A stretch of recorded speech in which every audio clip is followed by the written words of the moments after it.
Hey, campfire crew, let's get it on.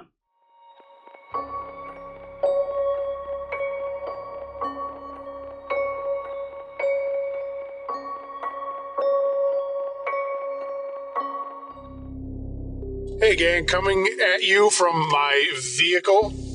I am knee-deep in the dead of moving house, and man, you forget how much shit you accumulate over the years. So, new content coming out as soon as I am settled in, but I hope you enjoy this best of true scary stories. Hope everyone is gearing up for the holidays and everyone is well. Thanks for sticking through me through this move. This has been hell, but blue skies are on the horizon. Everybody sit back and enjoy some true scary stories from your Uncle Josh. He Won't Leave by Minty Sweet. It all started about a month ago when a man started banging on my door at 6 o'clock at night, yelling for a Mike to come out, that he needed to see him and get cigarettes. I told him he had the wrong house and to leave. There's never been a Mike in the house. He got even more aggressive, calling me a liar and how he was going to come in and beat that skinny bitch you live with. I tried to call the non-emergency police line because I've never called 911 before. They didn't pick up. Looking back, it was stupid, but it was instinct. After some more yelling, he left. I called my father, who was across town, to come home and what was going on, and he showed up. He called 911 to file a report. The guy came back and started screaming at him. The cops were called again, and they showed up an hour after the call, and they couldn't find him and told me to defend myself if it came to it. I ended up staying with a friend for the night because I didn't feel safe at home. I can be a strong person, but I don't think I can do much against a drugged-out man.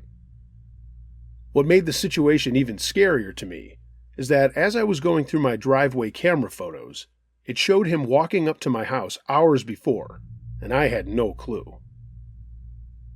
I have really bad anxiety, so the next few days were filled with paranoia and stress, but I managed to finally calm down and convince myself that this was the end of it. Come that weekend, my father went on a trip with his girlfriend, so I was left alone for a couple of days. I had just put on a scary movie when I heard screaming again and a loud bang. I pulled up my camera and saw that he was back, pacing back and forth on the sidewalk, and had thrown over a trash can. Again, screaming for Mike. I called 911 and they showed up within minutes this time and were able to stop him down the street. They told me there was nothing that could be done since he hadn't committed a crime yet, but if he came back to call again, and then they'd have more reason to hold him. Things were quiet for a few weeks, and I again believed that that was the end of it. Until today. This morning my father and I got in an argument, so I wanted to take a walk to clear my mind. I went across the street to a park and sat by a tree watching cars pass every now and then. Just beautiful morning weather. Then I noticed a truck drive down the left side of the park and turned to the street my back was facing. The guy waved as he passed, so I did too, thinking it was just a man going to work. I wanted to show that I was okay. But then he pulled off onto the right side of the park, stopped, and made a U-turn to come back. Red flags instantly went off in my head, so I got up to start walking home. I looked back and saw that he'd turned his headlights off, and he was trailing me. I got to the front of my house and he slowed, and I got a better look at his face this time, and it looked like the man harassing me. From the physical characteristics to his red baseball cap, and he just glared at me like I took everything in his life away from him. I got to the door and tried to barge in, but my father put the chain on in anger of me walking out, so I had to yell to him that I was being followed and to open the door. He opened it, but by then the truck was gone down the street. I'm terrified to leave my home. I don't have a car to get around anywhere quickly, and I have to bike, but even now I'm scared to do that. I don't know who that man is or was, or what his intentions are, but I live in paranoia, waiting.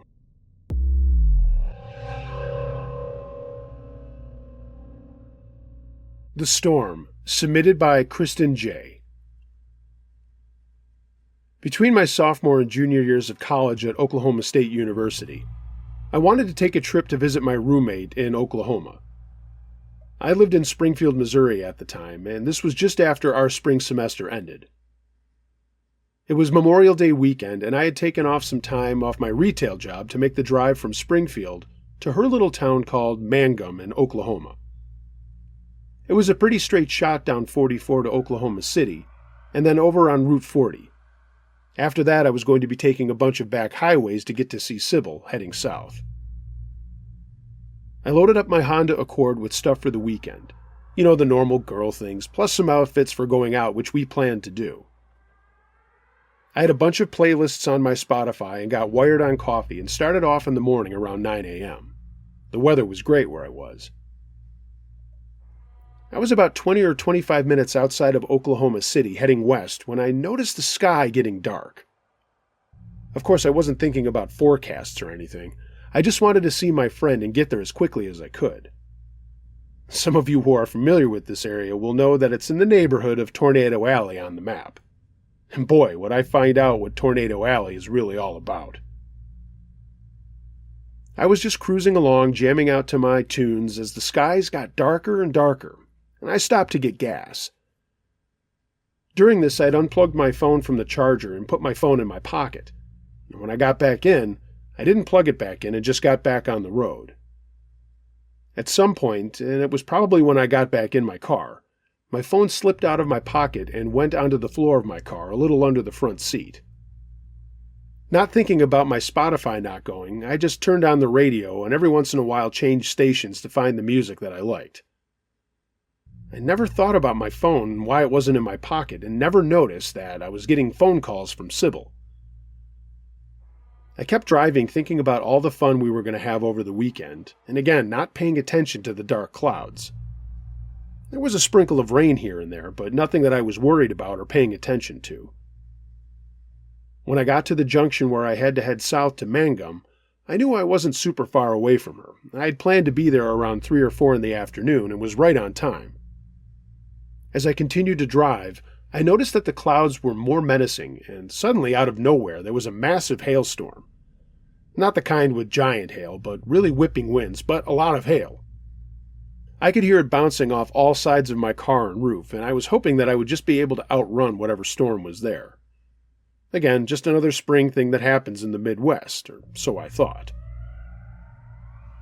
As I was driving, I noticed there wasn't a ton of traffic out, but there was enough going in the opposite direction.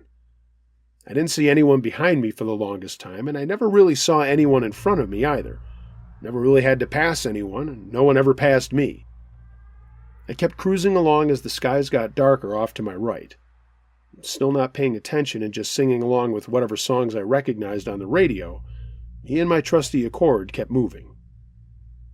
Then, like out of a movie, I saw the wind really whipping the vegetation or crops or whatever on the sides of the road. I could feel the wind pushing my little Accord to the left, and I had to make sure that I didn't take my hands off the wheel to keep things steady. I looked at the time on my radio and said to myself I was still making good time, and I should be in Mangum real soon. That's when I saw something out of the corner of my eye off to the right that made my heart drop. The clouds that had been so menacing overhead seemed to be reaching right down to the ground because, in fact, they were. I didn't right away see a funnel cloud like a typical tornado, but I realized that this storm was going to get even worse the further on that I went. Like an idiot, I figured I could just outrun it. So that's what I did. I just kept going on and pushed down on the accelerator a little bit more than I probably should have, especially with the wind doing its thing the way that it was. Another few minutes went by and I looked over to my right and got the shock of my life. There it was on the ground. Gray and black, a giant whirling of wind ripping things out of the ground. I couldn't tell if it was coming at me or going along with me or what. But again, I figured I could outrun this thing. Bad idea. The rain got super intense, but I could still see this thing towering in the sky moving off to my right. As I kept driving, I noticed there were no other vehicles on the road at all. No one was out there, just me. I started panicking, but kept driving and then looked for my phone. Of course, I couldn't find it in my pocket as it was no longer there and was somewhere on the floor of my car. I glanced down in a craze looking for it to see if I could reach for it, but I couldn't see it at all. But what I could see was this massive pillar of whirling clouds coming right up onto me, off to the right and a little in front of me. I didn't know if I should stop. I didn't know if I should keep going. I just kept my foot on the gas and made the decision unconsciously to keep moving forward. The tornado, which I recognized it for by now, was coming right at me, and again I kept thinking I could outrun it. It was huge at this point, and I couldn't say what it was, F4, F5, UE10, whatever the hell they measure these things on. But I could see that it was coming straight for the road that I was on. I kept driving for another minute or two, now in full panic mode, and screaming, "Why can't I find my phone?" I started to slow down, and it was the smartest thing I could have done. The tornado was even bigger than I thought, and getting closer. I couldn't even hear the radio anymore, just the sound of wind that was so loud I thought my eardrums were going to break, and the rain pounding on my car. I sat in awe as the funnel got bigger and bigger, and the winds got crazier, and it literally crossed in front of me, probably about a football field away. Tears were streaming down my face, and I was screaming for help. To who I don't know, but I was screaming my head off. The tornado moved in front of me, and I couldn't see anything around it or through it, but there was tons of stuff flying in the air. Some of it did hit my car, and there was a lot more hail. It only took about a minute and a half for it to make its course across the road in front of me, and keep going off to my left. The winds were still unbelievably intense as it passed by, and I looked up and down the road in front of me and behind me to see if anyone else was out there. Then I remembered my phone and reached down and under my seat where there it was. I grabbed it and immediately called my friend and just kept screaming into the phone, Sybil, I'm in a tornado! I'm in a tornado!" before she could even get a word out. I never even noticed that she had left me a bunch of voicemails warning me about the storm and that I should stay put wherever I was until afterwards. Sybil was screaming back at me, and it was a crazy conversation until I finally blurted out that the tornado had just missed me and had moved on.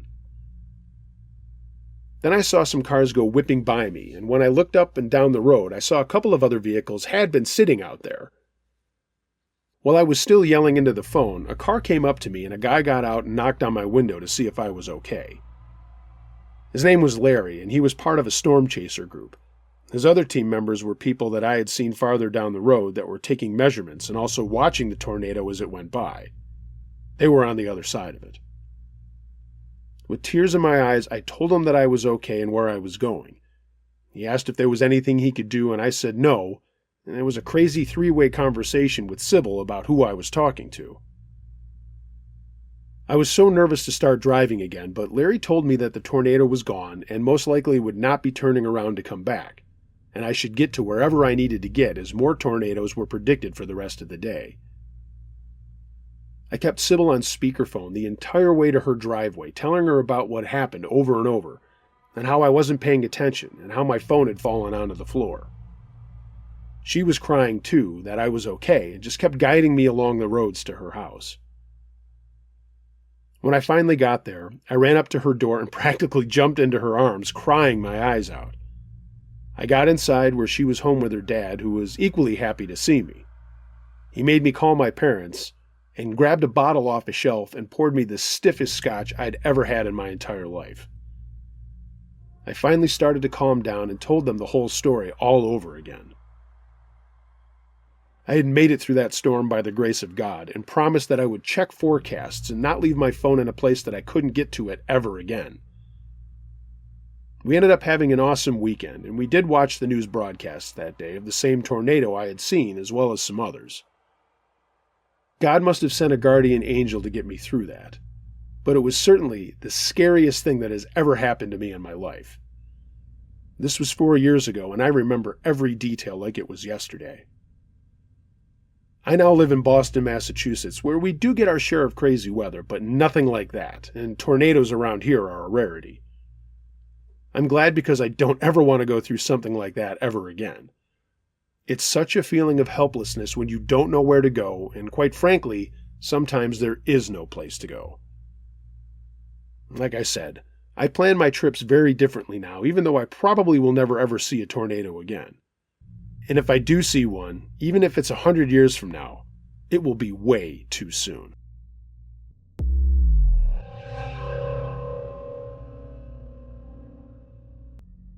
More Than Lock Your Doors, submitted by Carol Y. This story started when I was a little girl, but continued into my late teens. The first house my parents bought when I was 5 years old. Up until that time, we'd been living in apartments, and my parents found a house they really liked for what I now understand was a very cheap price. I had no idea about the history of the house at the time, but I would find out later why the price was so right. When we first moved in, I really loved it. My sister and I had our own rooms, we had a big backyard to play in, and I was just starting school. There were new kids in the neighborhood that became my fast friends, and it was just so much nicer than living in the apartment we had been living in before. I mean, this was a long time ago, but even at that age, I could appreciate why my parents bought the house. They bought it in August, and we moved in just in time for school to start. And around that time, I started to wake up in the night and see a woman standing in my room. It wasn't all ghostly or anything. It looked like a real woman with long, scraggly hair standing there, holding something in her hand. Even though I was scared, I would usually just close my eyes, and after a while when I opened them, the woman would be gone. I told my parents, and they told me it was just a dream and that I shouldn't eat as many sweets as I did before bed. Honestly, it did feel like a dream, so I listened to them, and when I would wake up, my room would be empty. A dream it must have been. But around Christmas time, it happened again. I woke up, and there stood this woman. In the dark, I could see she was holding a hammer. And that really scared me, and I screamed. I closed my eyes and heard my dad running up from the basement. He'd been down there putting together some of our toys for Christmas, and my mom was at work at the time. She worked an overnight shift as an ER nurse. I should mention that my bedroom was the only bedroom on the first floor. My parents were wary about me being there, away from my sister and them when I slept, but I loved all the windows and begged for that room. When I heard my dad running up the stairs, I opened my eyes and the woman was gone. My dad came in asking if everything was okay, what was wrong, and he had a frantic look on his face. I told him that the woman I had told him about before was back in my room, and it wasn't a dream. My dad flicked the lights on instead of just standing with the hall light on and looked down at my floor. He didn't say anything right away, but even at 5, I looked around and saw wet footprints on my carpet.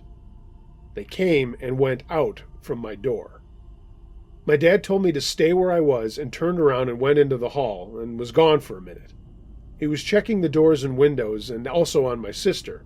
She had woken up from my scream all the way upstairs. Then I heard my dad make a phone call to my mom, and I overheard him saying he didn't want to scare her, but something happened and he didn't want her to not know that he was calling the police. I couldn't make out much of the conversation, but I did pick up on the words footprints, and I heard him saying, "I don't know, all the doors are locked." My dad did call the police, and in the middle of the night, there they were, talking while my sister and I had hot cocoa in the kitchen. The police were very nice and asked me questions about what I saw, and I also mentioned at that point that I had seen the woman before, but had thought it was a dream. My dad had his hand on my shoulder and said, "Yeah, that is true," but at the time, he figured it was a dream. The police looked around and then looked around outside. There wasn't much to look at. The grass was wet, but this was in the south, and we didn't have any snow or anything like that. The police talked to my dad again, and then left saying to call if anything else happened. My dad was and is a great guy, and he knew that my sister and I were shook up. It was about 1:30 in the morning at this point, and neither of us could sleep. So my dad did his best and made a game out of it. He said we could all sleep in his room and watch a video on my parents' TV. He propped up all of the pillows to make a sort of makeshift fort to protect us, and then he made us some popcorn too. We all eventually fell asleep and were woken up by my mom when she came home in the morning. Christmas came and was awesome, and eventually all of this was forgotten by me and my sister. But every once in a while, my dad and mom would have a conversation that we weren't supposed to listen to. It wasn't until later in life that he told me that they had been talking about the owners of the house previous to us moving in. My dad was an avid hunter and had lots of guns he kept in a safe in the basement. When I was a little older, I learned that he kept one in his sock drawer, a .45 he would later teach me to shoot. So the years went rolling by and nothing else happened in the house, and my childhood was really great. All of the things that had happened were forgotten, and my sister and I just grew up with awesome parents, great friends. We loved our school, we were really involved there, and it was just a great place to live. That is, until my freshman year of college when I came home for Christmas break. My mom had changed my room around a little bit, but it was still a bedroom, and that's where I would stay when I was home. I still loved all those windows. One night during the week between Christmas and New Year's, I was talking to my new boyfriend who lived about an hour away. I was hoping he would come over to meet my parents during the break, and we were planning that visit. We talked into the late night and eventually hung up. I got up to get a drink of water, brushed my teeth, and was really tired from the day and just fell asleep with all of my clothes on while I laid on my bed. Sometime in the night, I heard a noise that woke me up. Usually I slept with a radio on. I love talk radio, and now I fall asleep listening to your stories, Uncle Josh. But this sound sounded like my door opening, and it was enough to wake me up. I opened my eyes and cleared out some of the sleep to see a woman with long, scraggly hair standing in my bedroom. I froze, a scream stuck in my throat that wouldn't come out. It was the same woman. She looked a lot older, but it was the same woman. And the shock of my life came when I saw that she was holding a hammer in her hand. I sat there frozen, staring at her as she just stared back at me. She didn't say a word, just stood there staring at me. I started to speak, and she raised her arm up with the hammer. Now I screamed. I screamed as loud as I could, and the woman stopped raising her arm and put her other hand to her mouth with a finger up in front of her lips and said, "It'll be over in a second." I sat up in bed, and she sort of moved towards me, and I heard my father running to my room. He got there and flicked the lights on, and I could see he was holding up his .45. He was also taken aback by the woman standing in my room. For a second, nothing happened until he screamed, "Who the fuck are you? Get away from my daughter!" At that point, he was now pointing the gun at the woman's back, as she hadn't even bothered to turn and look at him. Dad wasn't waiting for her to respond. He slammed his knee into the back of her knee, and she fell over with a yell onto the ground, dropping the hammer. My mother came up behind my dad, and my father screamed, "Sherry, call the fucking cops!" The woman just lay there on the ground, not saying anything, but kind of crying. I'm embarrassed to say this, but I peed my pants, I was so afraid. So my mom was freaking out as she called 911, and my sister wasn't home, and the only other thing going bonkers was my golden retriever, funnily enough named Bonkers. Bonky kept trying to get by my dad to get to me, but he was holding him back, keeping his .45 pointed at this woman laying on the floor. A few minutes later, the police arrived and got the woman up and out of my room. She didn't say anything at first, but just looked at me with these crazy eyes and said, "It would have been over in a second." I had no idea what she meant, but I think she was inferring that she was going to kill me. Yeah, that's a little bit of a thought to have as a late teenager. Long story short, this woman had lived in the house before my parents had bought it. She had always been a disturbed young girl who never got treatment because her parents were also really messed up. She had once tried attacking her mother with a hammer, so they kept her locked in a room in the house for 15 years of her life, until other family members stepped in and got her removed for treatment. She severely needed that treatment. Something happened to the parents, and some other issues came up with the house, and I don't really know what happened to them, but I know they lost custody of the girl, and they were forced to sell the house. Now here's the kicker. This woman had been let out of a treatment facility on her own recognizance. She was now in her early 30s, and come to find out that when I was 5, she'd actually escaped from the same place. So basically, she got out twice. And here's the other kicker. My parents had never changed the locks on the house.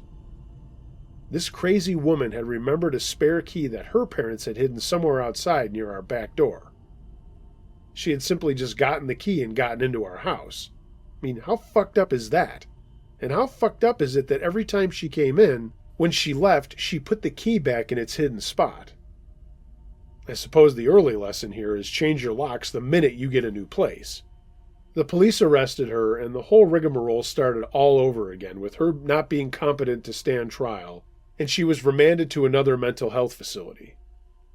She's still there now, and while we couldn't prove that she was going to harm or kill me, the prosecutors made a good case that she at least was posing a very dangerous threat, and that she remained locked up in the facility without the possibility of getting out again.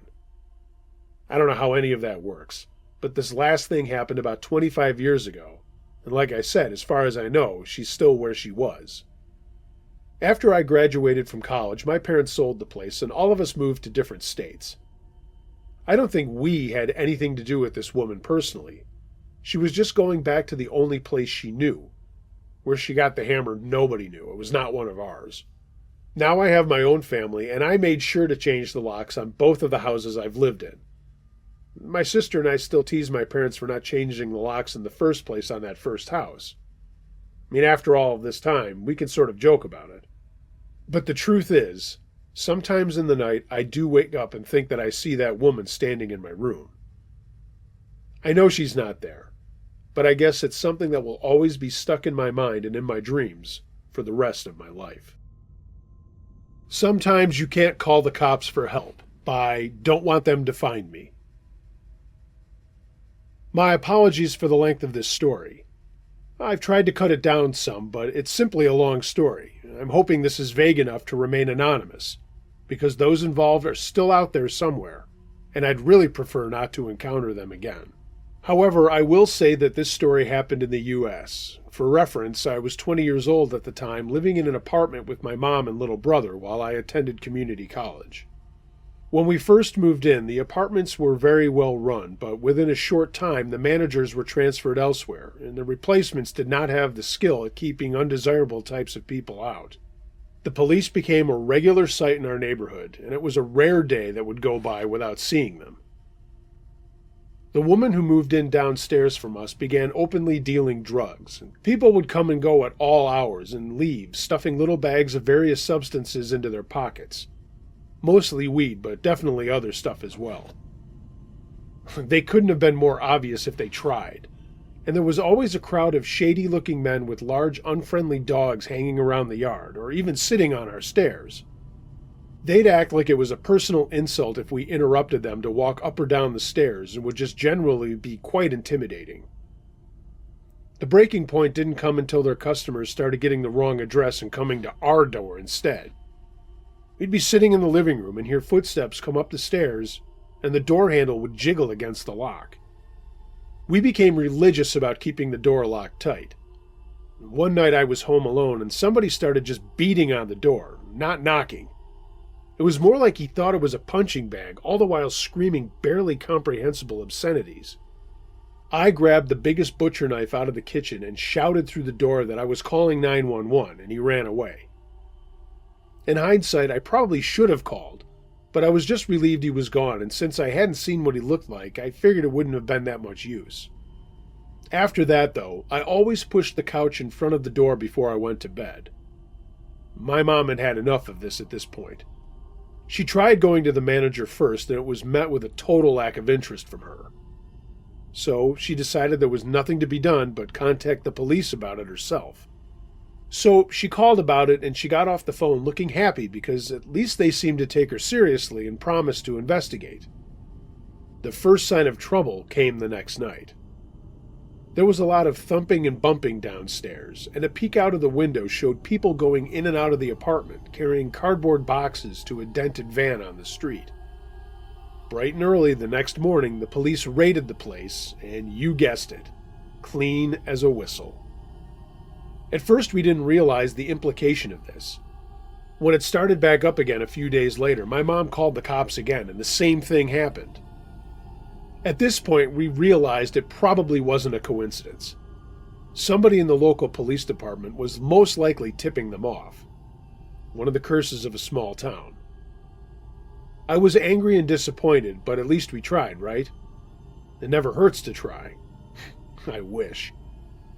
About a week later, I was getting ready for an evening class, and I had just gotten out of the shower and was in my bedroom in a bathrobe, picking out what I wanted to wear.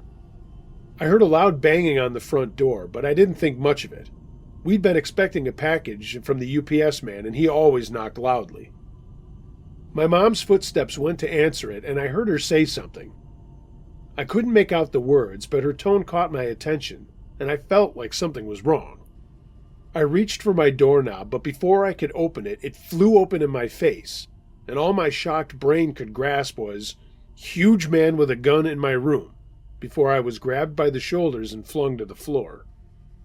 I honestly thought the drug users downstairs had come to get us once and for all. I thought I was going to be raped and murdered.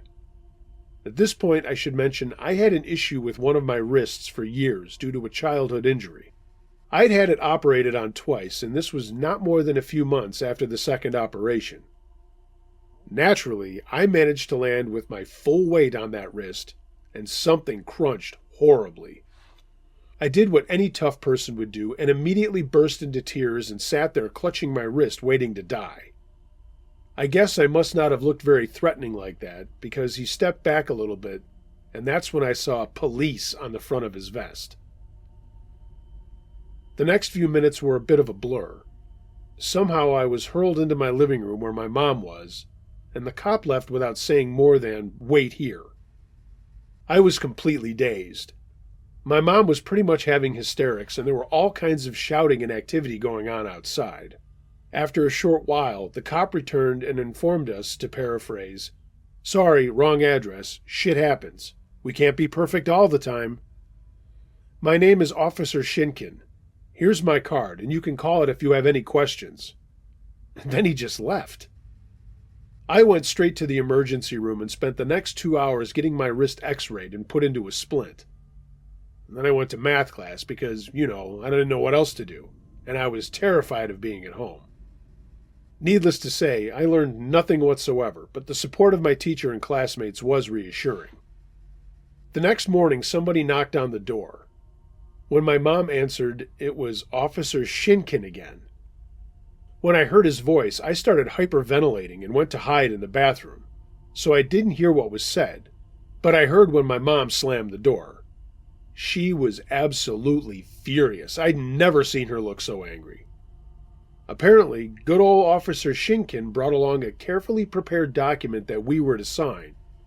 It basically said we understood that it was all a terrible mistake and that we would not be seeking legal action. She told him to go to hell and shut the door in his face. 10 minutes later, the phone rang. It was one of the nurses at the emergency room saying somebody claiming to be law enforcement had just come by trying to get copies of my emergency room visit records. But they didn't have permission to release those, and if I wanted him to have them, I'd have to come by and sign the forms. Oh, hell no. Further questions realized that, yes, the man's description matched Officer Shinkin, and yes, he was not the officer involved, but was investigating the incident. I started to find that pretty much everyone that I told my story to would get a funny look on their face and say, "This cop, was his name Officer Shinkin?" And then they would launch into their own horror story about him. My high school teacher said that he shot one of her former students during a marijuana bust and left him on the ground to bleed to death, but another officer on the scene did first aid and saved his life. One of our neighbors said he dragged said neighbor's uncle down a flight of stairs by his feet, hitting his head on every concrete step. Another neighbor said Officer Shinkin pulled them out of their shower by his hair and held a gun to his head over a parole violation. And a Google search said he'd once been fired from a nearby city for shooting a handcuffed man in the head, killing him. He claimed it was somehow self-defense and was fired but never charged with any crime. The medical bills for the ER visit ended up being over $7,000, and I didn't have insurance, so basically I had no choice but to file a suit. I found myself a lawyer and submitted a claim, and that's when shit really hit the fan. We started getting disturbing phone calls at all hours of the night, sometimes just silence at the other end or the sound of somebody breathing, and sometimes graphically sexual comments. When we stopped answering the phone, they just let it ring until the machine picked up, and then immediately hung up and then did it again. My mom went to her car one morning and opened the door, only to discover the handle had been covered with some sort of caustic chemical. She washed it off, but still ended up with burns in an emergency room visit. I had just gotten my permit and was out for driving practice when it began to rain as I went down the highway. I flipped down the windshield wipers and discovered they'd been coated with grimy motor oil. It smeared across the windshield and completely obscured my vision. Fortunately, the road was empty enough that I was able to slam on the brakes and pull to the side of the road without getting into an accident. Other things started happening too, less severe but sinister given the context above. Somebody cut out a bunch of metal malicious skull designs and tacked them onto our wall or pushed them under the door at night. I mean, what the fuck? I still have no idea what that was supposed to accomplish. Furniture was stolen off the porch, my boots vanished when I left them out there once, and oddly, several pounds of weed in a plastic sack appeared on our porch one morning. My mom called the manager to get it without going outside, and for once in her life the lady did something useful and actually fetched it and threw it in the dumpster. I have never felt so hopeless in my life. I mean, what was I going to do, call the police? It was around this time that a friend who lived abroad suggested I come stay with him for a while for my own safety. I dropped out of school and left the country for 6 months while the lawsuit worked its way through the courts. My mother and brother moved in with family and then to another town without submitting a forwarding address. Eventually, my tourist visa ran out and I had to come home. I was a complete nervous wreck and I ended up settling out of court for a relatively small sum of money just to make it over. My lawyer had gotten a copy of the search warrant they'd used, and it was riddled with grammatical errors and switched my apartment number 18 and the number of the unit down the street 25 at random. The suspect was somebody with an entirely different name who looked entirely different from any of us, and who apparently sold some Oxycontin pills. She lived in Unit 25. I saw a copy of her driver's license. It said right on the front of it in nice clear letters, Unit 25 as her address. I don't know, I have no proof, but it was obvious that somebody had been tipping off our drug dealers downstairs, and I often wonder if that wrong number on the warrant was not a mistake at all. Perhaps it was meant as a retaliation for trying to get their friends in trouble. I've now regained full use of my hand, which my doctor had told me might never happen. I no longer have a heart attack at loud noises, and I only feel slightly uneasy when I see police uniforms, rather than having full-on panic attacks. It's 6 years later, and I'm only now beginning to reclaim my life, kick the PSD, and go back to finish school. I feel like I lost the best part of my 20s to these jerks, and I'm still bitter about it. I currently live with friends in an informal situation. My real address is not on any documentation, and I get all my mail in a P.O. box in another town. Depending on which document you're looking at, I supposedly live in 5 different places scattered from one end of the country to another. And I'm not going to change that until I move a lot further away from where all this happened. As far as I know, nobody involved ever faced any sort of consequences.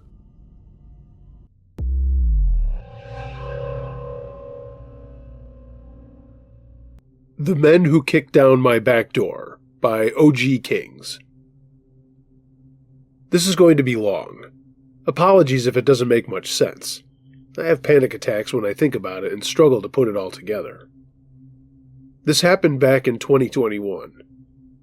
I was a female, 27 years old, and had just moved from Melbourne to rural Australia to live with my fiancé, then boyfriend, a 29-year-old male. He was on a military posting at the army base, and we also moved there to escape Melbourne's insane COVID lockdowns. The town I moved to is pretty isolated, about 4 to 5 hours to reach any large city in each direction. But it was big enough, with a few different suburbs surrounding the main area. Neither of us knew the area before moving, and this led to him getting a house in a pretty sketchy part of town. I'll try and explain the setup of the house, as this will be important later. The house was old, with huge glass windows everywhere, including the entirety of the front of the house. Because of this, you could see into the kitchen, the living room, it was kind of an open plan, and one of the unused bedrooms without coming down the driveway. There was an old metal fence to the left of the house, which was about 1.5 meters tall, that went directly into the backyard, and to the right of the house was a small path. hidden by overgrown bushes and plants from the front, with a locked gate the height of the house that led to the back semi-enclosed patio and back door. The path was right next to the kitchen window, but it was a window that you couldn't see out of when the kitchen light was on, but you could see in. When coming in through the back door from the patio, you would walk through the laundry with an adjacent bathroom into the kitchen, with our bedroom off to the left, and a second bedroom directly next to ours. Our bed was on the wall that connected to the living room, which meant it looked right out to the backyard, as it also had huge glass windows. My boyfriend was out in the field for a week, so I was home alone. It was summer during this time, and it was hot. The house had terrible AC, so I'd been sleeping with the windows open and had even left the back door wide open on accident when falling asleep a couple of times. I've always felt safe in Australia and have lived mostly alone since I was 18, so I didn't have an issue with it. It came to a Friday, my 5th day alone, and I decided to walk into town for something to do. The walk took about an hour each way, and when I finally got home, I was looking forward to doing nothing besides getting out of the heat. I spent most of the afternoon and evening in the living room playing PlayStation and watching TV. I'd heard a few noises down the side of the house on the path next to the kitchen and leading to the patio that night, but the guy who lived next to us had a workshop of some kind, so I assumed it was him tinkering around. I am one of those people who will lay in bed before they're ready to go to sleep, so I went in to lay in bed around 10 p.m. and was doing my nightly scroll of Let's Not Meet. This saved me, as it prompted me to get up out of bed and go close and lock the back door. The back door had a normal lock and then a reinforced deadbolt with a key. It was screwed into the wall. 45 or so minutes later, still hearing the neighbor tinking around occasionally, I decided I was ready to actually go to bed, so I went and started turning off all the lights, including the back patio light and kitchen light. I laid down in bed and was finishing up my mindless scrolling, and I heard some noise again, but this time it was a bit louder. Again, I figured it was the guy still in his workshop or some kind of animal, so I decided to put my phone down and just go to sleep. After a couple of minutes, I heard a bang at the back door, and I instantly felt like everything went into slow motion. I instinctively knew someone was kicking the back door in, and I thought, this can't be happening. Then came another bang, and another. It was so loud, and I felt like the house was shaking. I heard glass shattering, and the banging was just continuing. This felt like it went on for an eternity, but it was really only a few minutes. In my panic after the second or third bang, thinking I could scare whoever it was off by pretending a man was there, I yelled out, "Oi!" in the deepest voice I could. Slammed my bedroom door closed. I have no idea why I did any of that. Locked the door and called 000 and then pushed my bed against the door. The banging was still going on when I started the call to the police, but then it stopped. There was nowhere to hide, so I was crouched down in the corner of the room near the bed. While on the phone to the 000, I could hear someone start kicking the bedroom door. I was screaming at that point. I don't remember what I was saying to 000 or what they were saying to me, but I remember praying for the police to arrive before whoever was out there got inside the room. I heard sirens in the distance, and the banging on the bedroom door stopped, and then I saw torches shining into the bedroom window. Because I was so scared, I couldn't understand what the 000 operator was saying to me, so I had no idea if the torchlight was whoever just kicked in my back door and bedroom door, or if it was the police. I don't remember how I realized, but it was the police, and the next thing I remember I was in the kitchen surrounded by about 10 police officers, crying and trying to explain to them what had happened. I was so inconsolable that the police had to use my boyfriend's army photos on the fridge to get his details to call the duty officer to get him to come home. Once I calmed down a bit and my boyfriend got home, I saw the back gate to the patio was broken. The bedroom door was cracked. The back door had been kicked off its hinges and the deadlock completely ripped out from the wall, and the laundry window was also smashed. There were 2 sets of clear footprints on the door from where they had kicked it in. I checked my phone, and I'd called 000 at 12:04 a.m. and had been on the phone for less than 5 minutes. What I think happened is that whoever it was followed me back from my walk and could easily see from the road that I was alone. They must have been watching me on the path next to the kitchen for that entire evening. The noises I thought the neighbor was making was actually them, and once I turned the lights off, they made their move. I don't think they anticipated the back door to be so hard to break down, which is why they smashed the laundry window to unlock it, but couldn't unlock it without a key, so they went back to kicking. But, in the end, it saved me from whatever they were going to do. They weren't ever caught, and we ended up moving house within the next few weeks. My boyfriend and I ended up breaking up as he was regularly out in field or on duty at night, and I couldn't be home alone at night anymore and would panic, cry, and not sleep until the sun would come up. It put too much strain on the relationship. It wasn't until later that I realized I was experiencing PTSD. I now live back in my home city in an apartment building that has 24/7 security and 1 billion cameras, and I have 2 dogs. So, to the guys who kicked in my back door and attempted to get into my room, I have no idea what you were going to do to me, but let's not meet. Retired Paramedic Story by Sniffin' Lippy. Retired paramedic here. Had a call on a very desolate stretch of road for a car sitting in the middle of the road, covered in blood. Of course, it had to happen at 2 a.m., just like every horror story. We arrived on scene and found a new Camaro sitting in the middle of the road that had obviously been in an accident. Problem was, there was absolutely nothing else around the car. No persons, no other vehicles, nothing. Part of my job then was a tactical paramedic for our sheriff's department. Sounds all exciting and high-speed, low-drag, but nope, not as a medic. I got paid to wait for stuff to happen and sit in the rear with the gear. That being said, my paramedic partner and I both had pistols in the ambulance. As we started approaching the Camaro, my partner was shining a light around when he said really low, hushed and rushed, "Back, back, back, back, back. Now, now, now." I shined my light in the car, and there were intestines wrapped around the gear shift and a lung in the back seat. So we kind of freaked out, called dispatch and let them know what was happening, and we were in the process of getting out of there till the cops showed up, when we saw a figure appear, walking down the road towards us. As he got closer, we saw he was covered in blood and gore. We both threw on our tactical vests, helmets, and snatched our pistols, and I sounded like a frightened Home Alone 9-year-old on the radio to dispatch. We approached him and started screaming at him to get on the ground, which he did. And after everyone's heart rate was below 200 BPM, we started talking and figured out what happened. This guy had purchased a brand new Camaro and drove it to this desolate stretch of road to open it up. He said 1 minute he was shifting gears, and the next thing he knew his car was all over the road and his mouth was full of blood and it seemed like an explosion had gone off. I started looking his injuries over and couldn't really see anything major and asked him about the passenger in his car.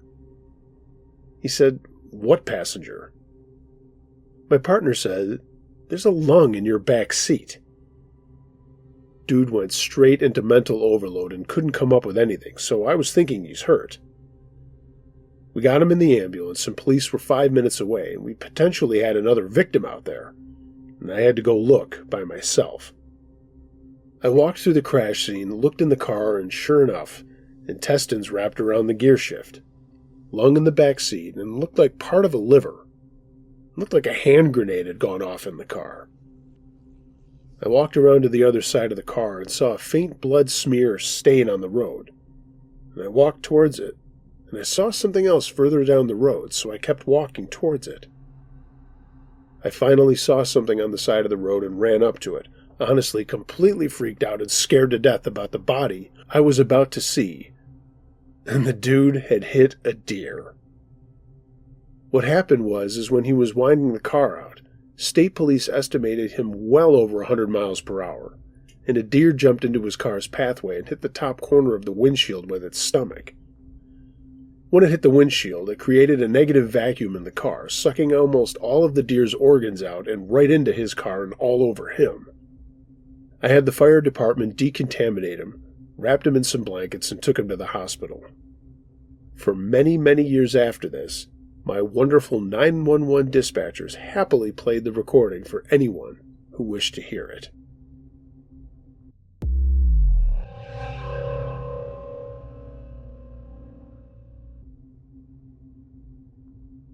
A Very Bizarre Robbery by Marzipan Inevitable 55. So I'm a 29-year-old male.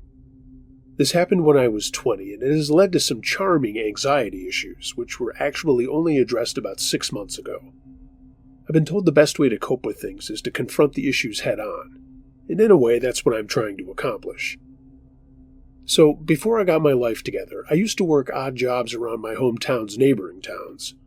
It was my way of avoiding college and going into the oil field. I made my money fixing fences, cleaning out horse stalls, and unloading hay and feed. Not actually bad work, to be honest, but I'll admit that I used it as an excuse for not doing more with myself. When I knocked off of work, there was this one little country-styled gas station that I used to go to because they never ID'd, and it was easy to get a bottle of liquor or a six-pack, and they sold some of the best fried chicken that, even to this day, I've ever had. Well, on this particular day, there was nobody at the register. It was a little after 5 in the afternoon, and there were literally only 3 employees at this store, as it was a family-owned and operated place. I had plans with a girl that I was seeing, and I promised her a six-pack and a night of relaxation at her place while her parents weren't home. I was in a hurry because of this, so I went to inquire about why nobody was working. I went into the back room of the store, where I found the owner along with 4 other guys playing poker on a fold-out table. I said I needed to make a purchase, and he said he would be there in a minute. The owner, while a very good man, definitely had his share of addictions. At this time he was high on something, which could have been a number of things. He told me to sit down and play a few hands. The owner was wearing a vest that had all of his money clipped into it. I told him that I wasn't trying to lose any money, and he offered to float me the buy-in. I said I'd rather not, but 20-year-old me was always much easier to persuade. I'm not a good card player, but something my family had always told me was that I have more luck than I do sense, and within an hour of playing I had made enough money to give the owner his entry fee back, and still had a lot of money left over. I'll put it this way. This wasn't an extremely high-stake game of cards, but after paying the owner his fee, I was holding on to close to $4,000. I'm not a gambler, and you'll learn why, so I'm not even sure to this day how the dynamics work. We were playing, talking shit, drinking beer, and smoking cigarettes. Just a good time. And then the time became not so good. The beep from the front door rang into the back room. I'm one for punctuality, at least when it comes to doing your job, so I was a little annoyed when the owner didn't tend to whoever was coming into the store, much like he didn't tend to me when I initially walked in. It's a random irk of mine. This part still gives me chills to think about. I could hear the clacking of steel-toed boots hitting the floor, which made its way towards the back room that we were in. Didn't seem like much, meaning that it wasn't completely out of the ordinary. Then the door of the room flew open, and 4 guys entered the room, all wearing either red or blue bandanas over their faces. As far as their attire, they didn't look much different from anybody else, and 2 wore cowboy hats, and the other 2 wore trucker-style caps. All 4 were holding shoulder-durable weapons. We were all ordered to our feet, and everyone complied. It took me longer than expected to register what was actually happening. The table was slipped over, and 5 of us, minus the owner, were forced against the wall at gunpoint. There was a guy on the door who apparently missed orientation because 2 of the guys in our party had slipped past him, and he had to chase them down through the main store. The 4 of us that remained were held against the wall by a guy holding what I assume now to be an M16 assault rifle. The owner was taken, beaten, and one of the guys that I'm assuming or have always assumed to be the ringleader took a buck knife and cut his clothing off. I honestly thought that was going somewhere else, but I guess thankfully it didn't. One of the guys started duct taping his ankles and his wrists. At the time I was thinking, okay, they're just going to restrain us, take the money, and then leave. Not ideal, but that's manageable enough. Then they put what looked like a pillowcase or a sack and put it over his head, and then sloppily started wrapping duct tape around it. 20-year-old me wasn't having it. A bunch of punks with guns weren't going to walk in and start messing with me or my company. Boy, was I stupid. I threw a nearly empty Heineken bottle at the owner's primary assailant, then progressed towards him. The bottle went nowhere near where I was aiming, and I literally lifted one foot off the floor and didn't even put it down before I was struck and fell back into the wall. The guy that hit me screamed in my face. I don't even remember what he said. It still gives me a panic attack when I try to revisit it. The remainder of us were duct taped by our wrists and ankles as well, and at one point I had the barrel of a rifle in my face, and the guy next to me, God bless his soul, chastised the guy by saying, "You want to point that at somebody, then point it at me, not him." The next part screws with me in a variety of ways that I don't even know how to explain. One of the masked men pointed the rifle at him and then pulled the trigger. All that could be heard was a metallic click. I don't know all about all of them, but the one who pulled that trigger definitely didn't have a loaded gun, which leads me to believe that the guns were just props. They took the money and shut the lights off and left the store. The back room had no windows, so it was dark, like really dark. I kept a multi-tool in my pocket for work, but it wasn't one of the heavier grade ones. It was a 2x2-inch one that could fit in my wallet, but I always kept it loose in my pocket during the day. It took some flexibility on my part to contort my restrained body enough to be able to get it out of my pocket, but I was eventually able to free myself. For whatever reason, I thought the owner was going to suffocate, so I went to free him first. He was fine, just in pain. Everybody made it out there with trauma at most, no fatalities. The two that got away were found restrained the same way in the walk-in freezer. The police were called. No investigation was ever conducted, and I couldn't even drive myself home. I had to call my sister to come pick me up. I don't know about what was actually in store for us and what would have happened if we didn't comply, but this is the source of many anxiety attacks, and the reason I'm partially afraid of the dark.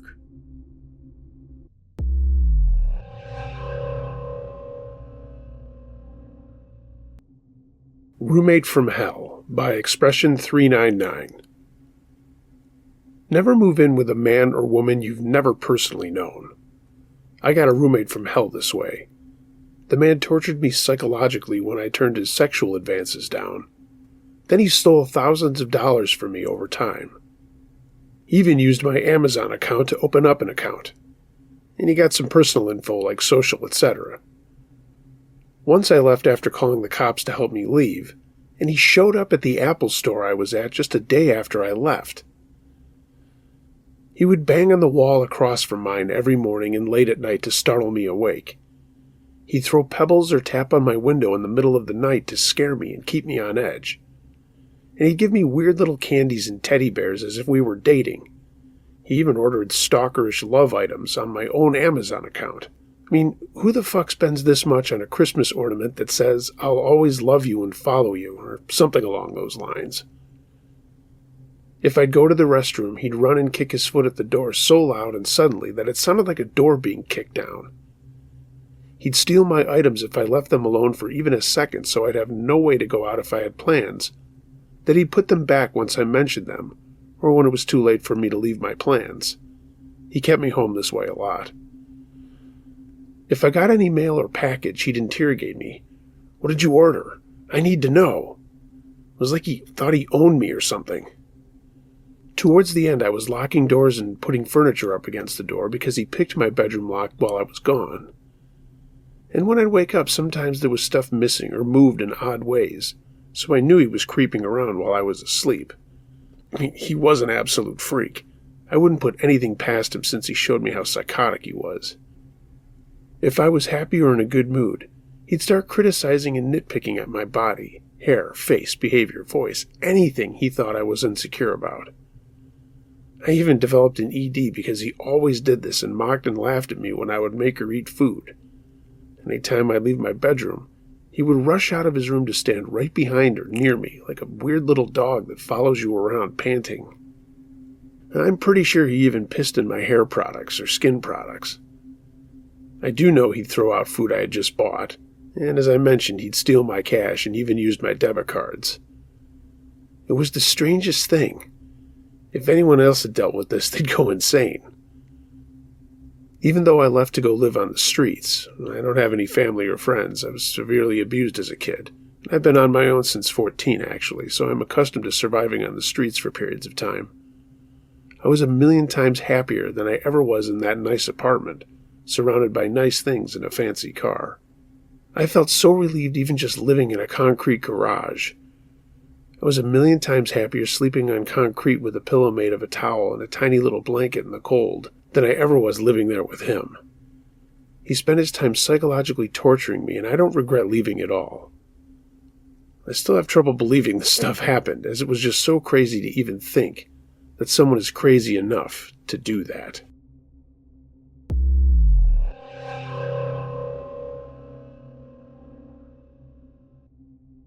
I got a cop fired, and now I think he's stalking me, by Raccoon Bandit. To give some context, I used to be a 911 dispatcher for a small city. We dispatched all law, fire, EMS for the entire county, and within this county were multiple law agencies. I'd been there for about 3 months or so when I met him. Let's call him Jake. Jake had recently transferred from a big department in California and landed himself randomly at our department.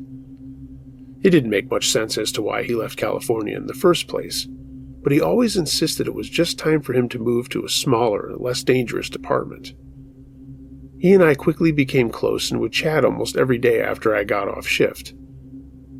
Within a few months, it became apparent that we liked each other, and our flirting progressed into something more serious. Fast forward a few months later, and it turns out he was doing some inappropriate things to photos and videos of me while he was on active duty. This and a few other things he had kept hidden on duty led him to losing his license and leaving. During the process of his termination, his sergeant had suggested I get a protective order against him as he had made threatening statements previously towards me, such as, "You'd better be telling the truth, I'll find out on Tuesday if you're lying to me," etc.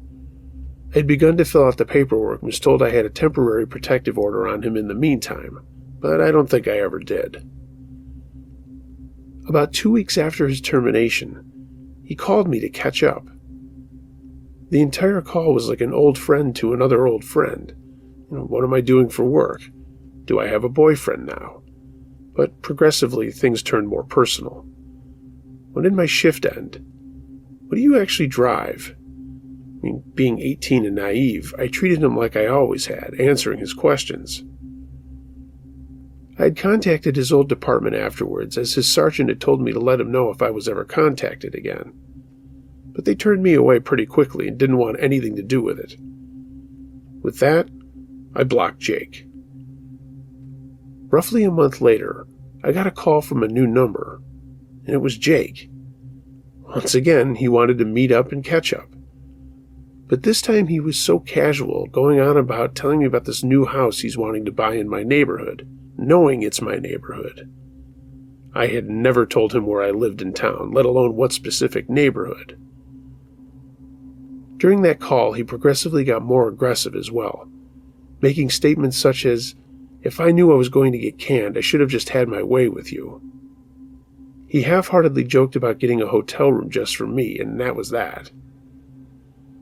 A few days later, he FaceTimed me and once again came off as simply wanting to catch up as he was sick. Midway through our seemingly normal conversation, he made it apparent he'd been touching himself the entire time. Keep in mind, nothing suggestive was mentioned, and our conversation at that point was about his new dog. He's blocked once again, but has tried to follow my social media, and now I've started to see him in my area. The last I knew, he lived nearly 30 to 45 minutes in the opposite direction from me. Am I reading into this, or should I generally consider this stalking?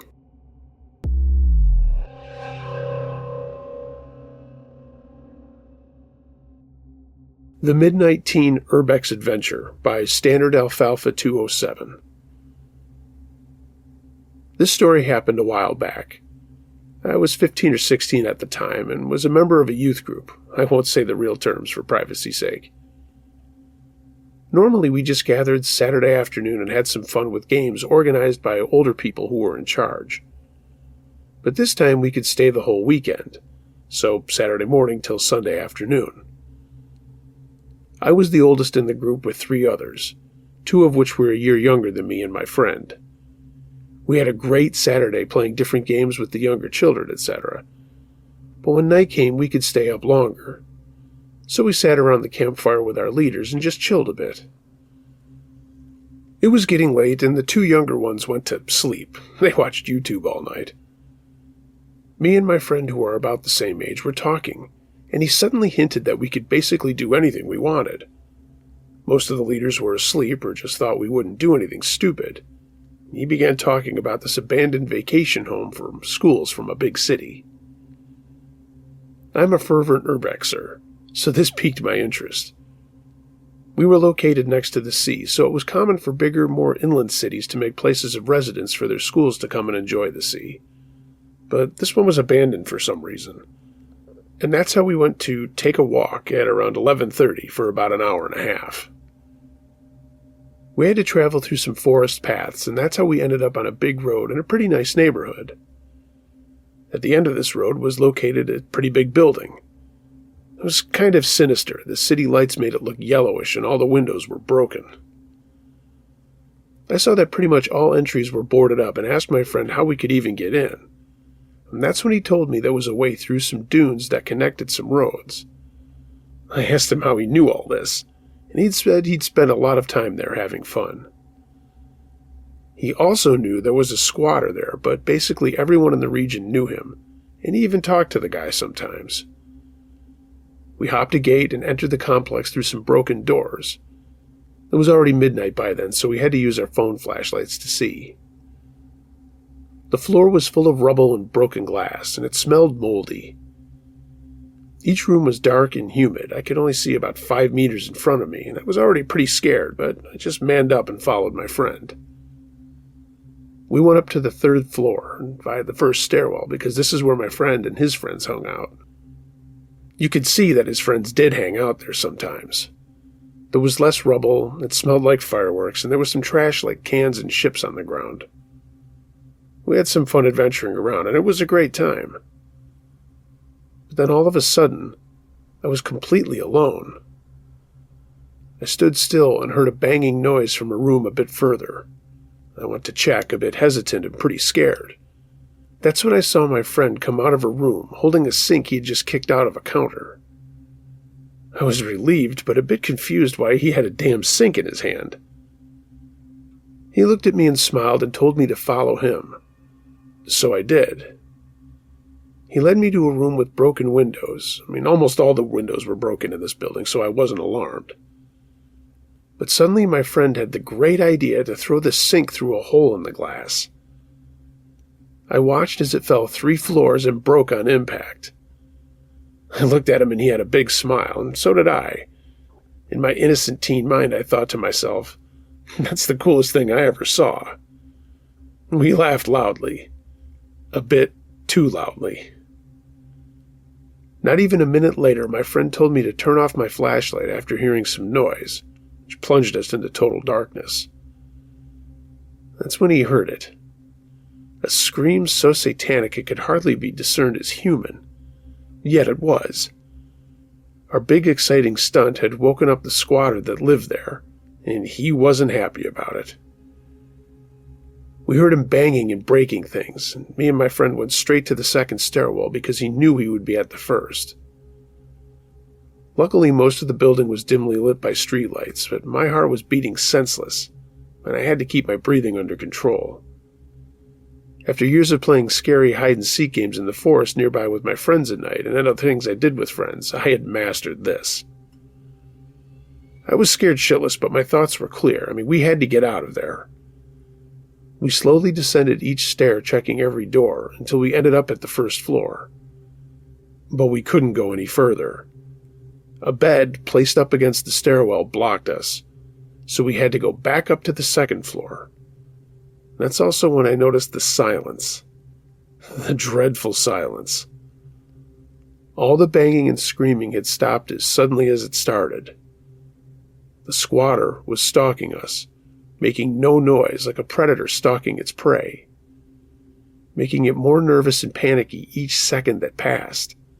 We silently made our way to the 1st stairwell and stopped for a while, standing almost perfectly like statues. The squatter knew we had to get out of there through that exit. It was the only exit there was. I looked up to my friend and he asked me if I was ready to run. I nodded and we counted to 3. Big breath. 1, 2, 3, go!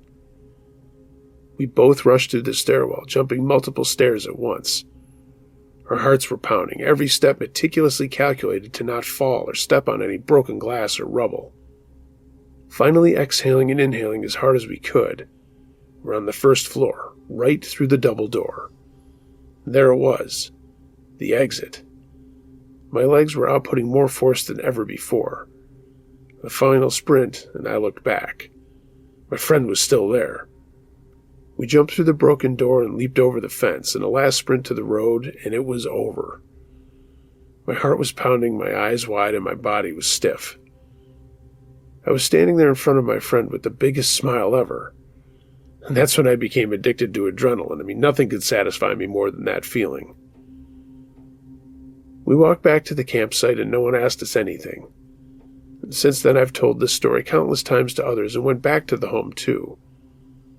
I may have been a bit too scared or paranoid at the moment, but it was a great moment and a story that I can share with others. I was really innocent and naive at the time, I know. A lot of people wouldn't have even dared try to step foot in that building. But I did it and made a friendship and a story I'll never forget. Might not be scary to everybody else, but I was scared shitless at that time. And that's true.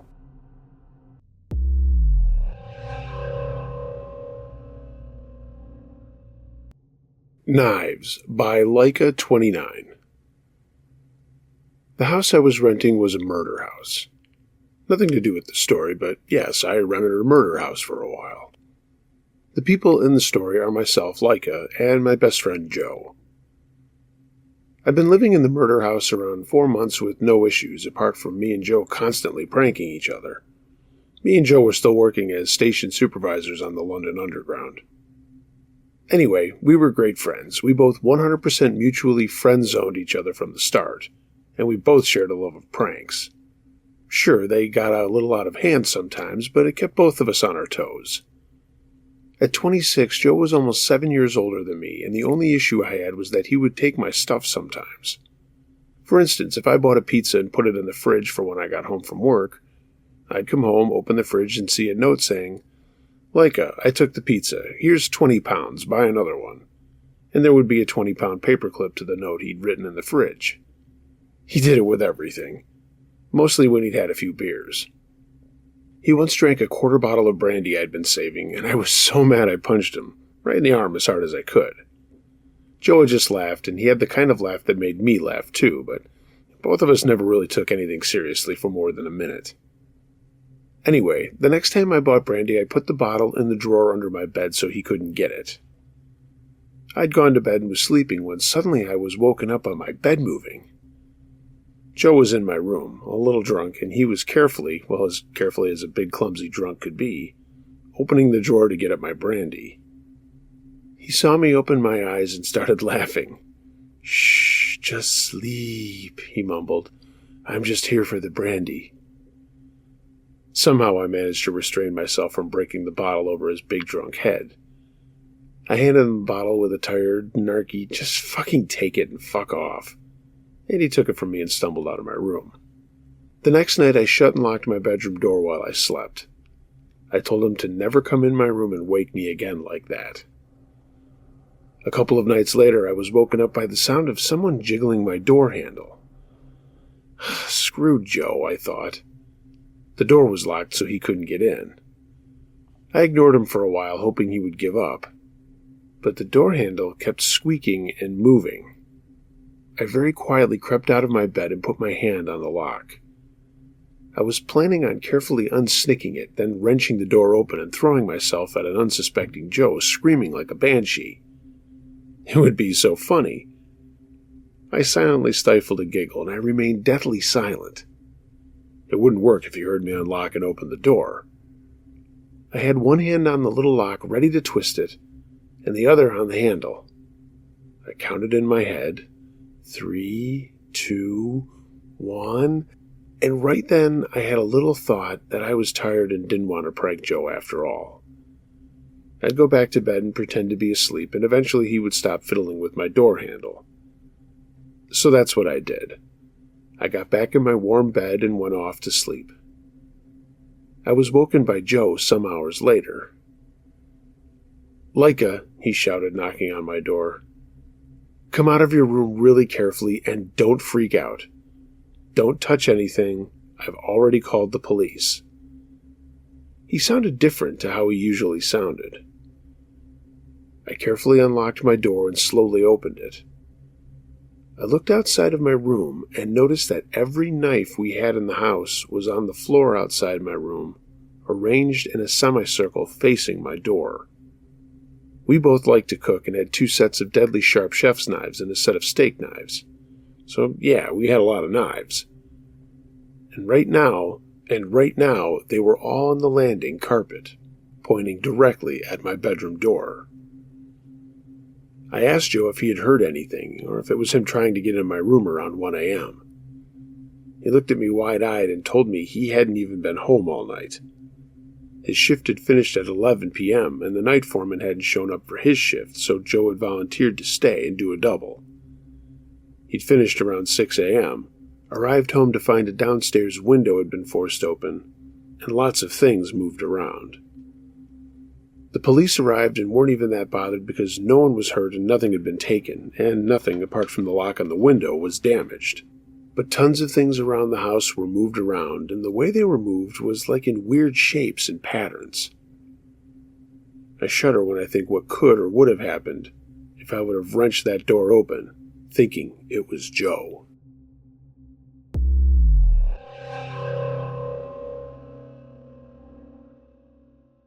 Drive to Non-Existent Place by Creaky Tits. This week has been hectic. My 3 kids have the flu. Oldest was first, then my younger 2 caught it.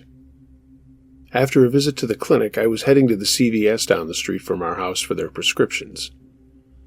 I decided last minute to drop my kids off at home with their dad so they could rest and I could go inside the store to pick up some Pedialyte.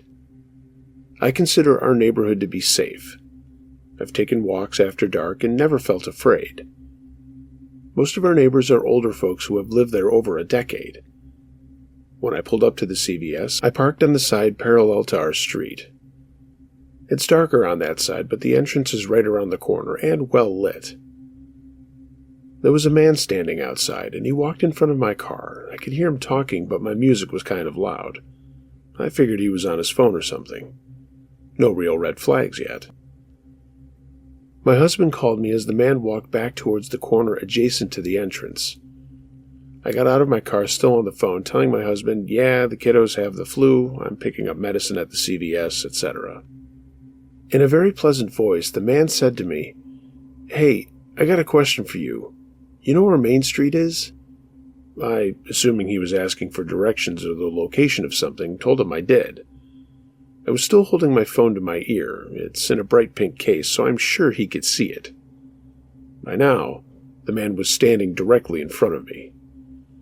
There was a pillar and a trash can behind him, and around the corner was a propane cage and a red box against the store's wall. Getting past him would put me in his arm's reach. Next, he asked me for a ride to where he asked me about. To a homeless shelter. It was very cold outside, and he didn't want to freeze. I empathized with him, but said that I couldn't. I offered to buy him gloves or a blanket, and to ask if an employee in the store could assist him in finding a ride. I mean, sweet baby Jesus, this guy's face instantly changed to pure rage.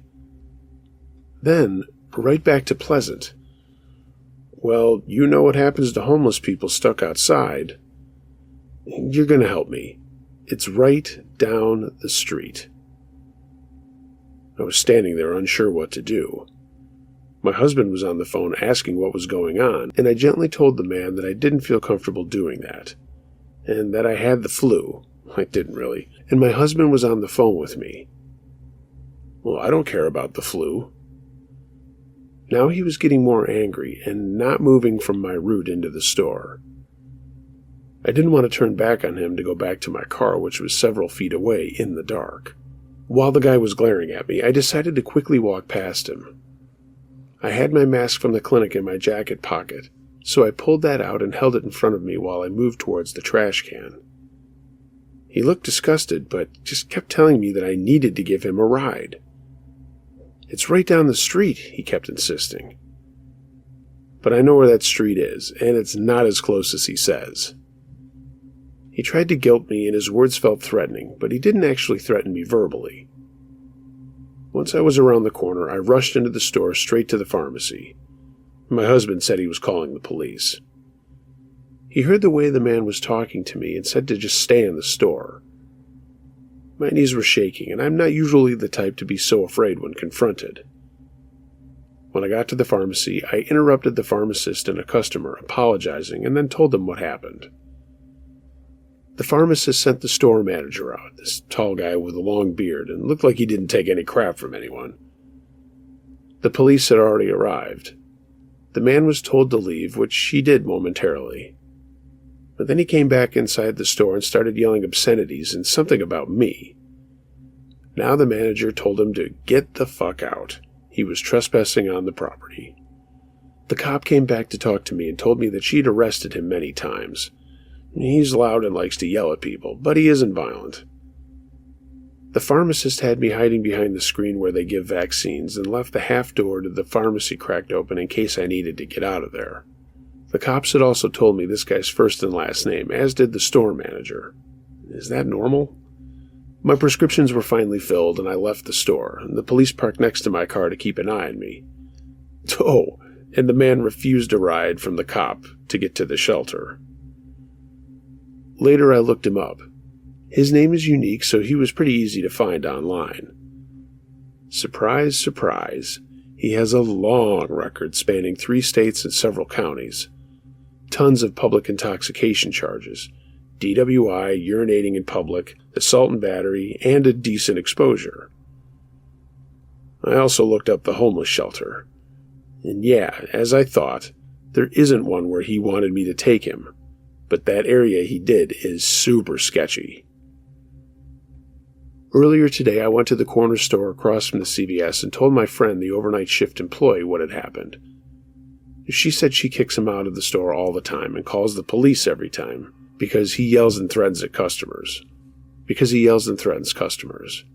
But he always takes off before the police arrive. I know I could have handled things better. I was blindsided by his instant shift from pleasant to rage-filled. And a big thank you to the pharmacy team who kept me safe and the store manager for confronting that creep. They didn't have to do all of that. And I'm thankful my husband recognized that I was in an unsafe situation over the phone and called the police. The thing that bothers me is, that man is still out there somewhere in my area.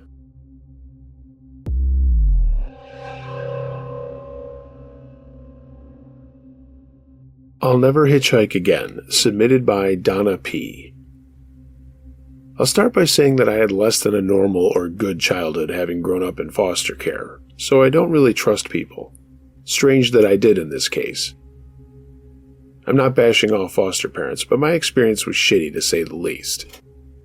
The courts took me away from my mom, and I've never really known my dad, who I did find out passed away when I was 3. My mother, now also dead, was a drug addict with a long history of criminal activity who had me as a result of a one-night fling with my dad. He was a soldier in the military at the time who picked my mom up at a bar one night when he was on R&R. Not long after I was born, my mother got into more legal trouble and was sentenced to prison for a 14-year stint. I mean, no poor me stuff here. I turned out okay despite the uphill battle. And a really bad set of parents who wanted to adopt me but legally couldn't for reasons I don't want to get into. By the time I was 18, I was sick of the abuse of my foster mom. She was a raging alcoholic who beat the shit out of me and her own 2 kids. And my foster dad was so terrified of her that he eventually broke down and took his kids away from her after I left. Why it took him so long to do that, I don't know. I like to think that I inspired him. That's a whole other story. I still talk to all 3 of them from time to time, and they're living better lives too. Anyway, I ran away from home and was either living on the streets of Chicago or crashing at friends' places and any other spot I could find. I worked a lot of fast food jobs, constantly saving money to move out to the West Coast. A childhood friend had moved out there with her family, and she kept inviting me, but I was determined to work my way there and not freeload off of her and her family. I often regret not just taking her on her offer immediately. This incident happened to me after I did save enough money to grab a Greyhound out to San Diego and have a little bit of bank as well. My friend invited me to live with her, and I'll call her June. She had a little place outside the city and helped me get a job in an office as a data entry person. I was starting to get some money stocked away, living and working there, and we had a lot of fun as two 20-year-olds on their own, and her family was really cool too. They also knew I was on my own and basically treated me like they treated their daughter and involved me in all the family affairs. One night, I got off of work really late and texted June that I was stopping at a local place to get something to eat and that I'd meet her back home. She didn't respond, and I later found out she was with her boyfriend and had left her cell in a purse that she hadn't taken with her. Normally, she would have just come pick me up for the 4-mile ride back to the place we were staying, but when she didn't respond initially, I figured she was just busy and didn't want to bother her. I got some Mexican and ate before starting the walk home. Yeah, cheap-ass me wouldn't even get an Uber. I wanted to save every penny I was making. I was planning on attending college too, and was making sure to do it right and not get into massive debt with loans. So I began my walk just listening to my headphones, and it started to drizzle. It was wintertime, and though it doesn't get super cold out here too often, I really wasn't dressed for the long walk. At a corner waiting for a light, a pickup truck stopped at the light and a guy called out the window, "Hey, do you need a lift?" I know better and should have known better then, but I didn't want to be out in the wet stuff anymore, and I looked at the guy. He was in his early 30s, clean-cut and clean-shaven, and I decided to take a chance. We weren't in the hood or conversely the middle of nowhere, so what could possibly be the harm? I said sure and got in, and he rolled up the window. He told me his name was Jim and that he remembered many times walking in the rain and how much it sucked. He seemed nice enough and asked me where he could take me. I was wise enough to just give him an intersection a couple of blocks from our place. Amazing I was smart enough to not give him my own address. We drove along for a little bit talking about the weather, and when we were at a spot of road with no buildings or anything around, he slammed on the brakes. For a split second, I thought we were going to get into an accident, but then I remembered I didn't have my seatbelt on, and my head slammed into the front windshield, and the last thing I remember was a loud crack. And that was it. I didn't know at the time, but I came to about a half an hour later, and I knew something was wrong. I was laying kind of in a fetal position, and it smelled like a wet dog where I was, in the dark. I knew I was still in a vehicle as I could feel the motion of movement and the sounds of traffic were right outside. I tried to sit up, but my head hurt like all hell, and my head bumped into something metal. My eyes adjusted, and my heart jumped into my throat. I was in the back of the pickup truck I had just been up front in, and I was in a large dog crate. I immediately panicked and screamed. I spun around on my haunches and noticed that my knees hurt. They were digging into the metal grating of the dog cage. And I also noticed my tights were around my ankles. My panties were still on, and for a horrified second I thought I'd been raped, but I realized that that wasn't the case. Gee, that's great. Only locked in an animal cage in the back of a truck. I saw a padlock on the cage, and a brief second light came in through the truck bed window. I screamed again and again and realized I was in very, very deep trouble. The truck kept going despite my screaming for help and what was happening. But after about 10 minutes, the truck started to slow down and was making a lot of turns, tossing me back and forth. I'd had enough mind to pull my pants back up and then saw my backpack just outside the cage. I checked my pockets for my phone, finally coming to my senses, but it wasn't on me. The truck finally stopped and everything was quiet. I heard someone get out of the front of the truck and walk around to the back. The hatch opened and I screamed again for help, but only saw the silhouette of this Jim guy standing there. He didn't say anything for a minute and then reached over to the lock on the cage. I screamed again and he just said, "Shut the fuck up and you'll get out of this alive." I cowered in the back of the cage, scared shitless and thinking, this is it. I'm dead, I'm dead, I'm dead. The guy unclicked the cage, opened the door, and grabbed one of my ankles and pulled me towards him. I panicked and grabbed for anything to hold on to, but he tugged super hard, and I slid out with my butt on the hatch. He grabbed both of my arms and said, "Shut the fuck up," and he stood me up and pushed me to the side. I stood there shaking and praying for my life, and he stood there looking at me. He looked right into my eyes and said, "Your lucky day. You're not blonde." I should point out that I have dyed dark red hair, but you can see some of my roots. I put my hand to my hair and he just smiled and said, "Don't worry, I checked," and he pointed at my crotch. This sick fuck had pulled my pants down to see what color hair I really had. Without another word, he handed me back my backpack and shut the hatch on his truck. "Count to 100 before you go for your phone," was all he said. Then he got back into his truck and drove away fast.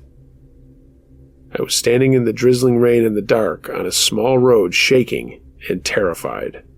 After a few minutes, I went through my backpack and got my phone. There were a bunch of texts from June, and I blew them all off as I called her, bawling my eyes out and screaming. She got me to calm down and asked me where I was, but I didn't know and didn't even think to look on my Google Maps to see if my phone would tell me. It did. I was in the middle of a park about 10 miles outside of town.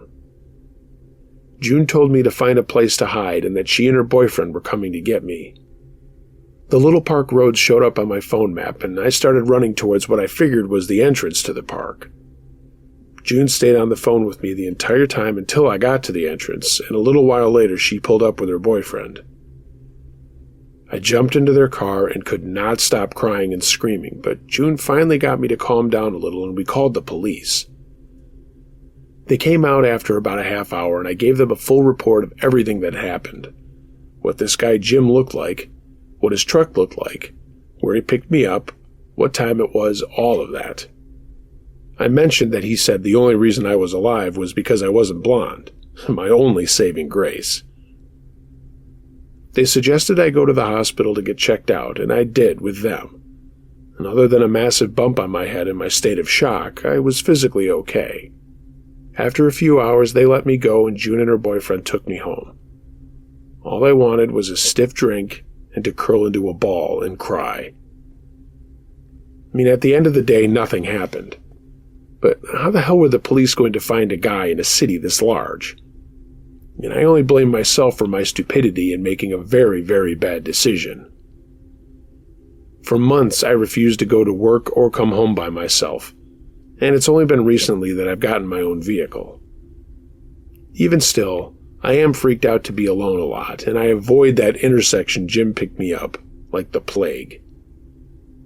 Be careful out there, everyone. I will never hitchhike again, and I don't recommend anyone else do it either.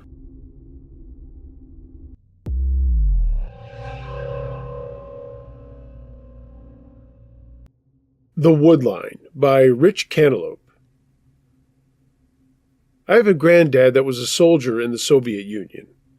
He was stationed at a checkpoint near an airbase somewhere near Serbia. The checkpoint was surrounded by woods, and there was only one road that went to the checkpoint and to the airbase. Sometimes when he rode down the road to the checkpoint, he would find dead animals, like at least 3 to 4, sometimes 5 or 6. But one day when he was riding down the road with a car with 3 other guys, he saw a bloody deer or moose. He pressed the brake pedal so hard that one of the guys in the back flew into the front. My granddad told me that the moose looked like it was scared, as it was breathing really fast, like it had been running for a long time. My granddad said he and one other guy got out of the car and tried to scare it away. But when they got closer, they saw it had what looked like deep claw marks on it. Marks that cut to the bone. As they tried to scare it away, they heard what sounded like something running in the woods. The woods went from sound to no sound, and the only thing my granddad heard was the breathing of the moose and these branches breaking in the woods. There was a good 30 to 40 meters between the two. So the two of them were standing out there without moving, just scanning the woodline. Then one of the other guys in the car came out and asked why they were both just standing still. That's when the third guy heard something running in the woods too. The third guy wasn't frozen in one spot, and he whipped out his flashlight and was scanning the woods with it. My granddad stayed quiet with his eyes wide open until he started to talk again. He said that's when the third guy's flashlight went across a small opening in the woods, and they saw a huge figure standing there, tall, in the dark. A few seconds later, this thing just bolted to the left and into the woods. When it bolted, my granddad and the second guy ran to the car and grabbed their rifles, and then ran up next to the third guy who was still scanning the woodline. Then they all heard this terrible screeching to the left side on the road. The fourth guy came out of the car screaming, "What the fuck is that? What the fuck is on the road?" While he was still screaming, the other two guys and my granddad turned their eyes to the road and saw a tall, grayish-blackish figure standing there. The car still had its headlights pointed on the road, but the only thing that they clearly saw was the feet and legs of this figure. They couldn't see the top of it because it was too dark to see it up there. The screaming guy took out his handgun and shot 3 to 5 rounds at the tall figure. Then it screeched again and ran off to the other side of the road towards the woods. My granddad said everyone got back in the car quickly. He put it in drive and sped off to the checkpoint that was some 20 or 30 kilometers away. He said that whatever it was the only thing that made him scared for his life. He and the other 3 guys agreed to never speak of it to anyone else in the Army.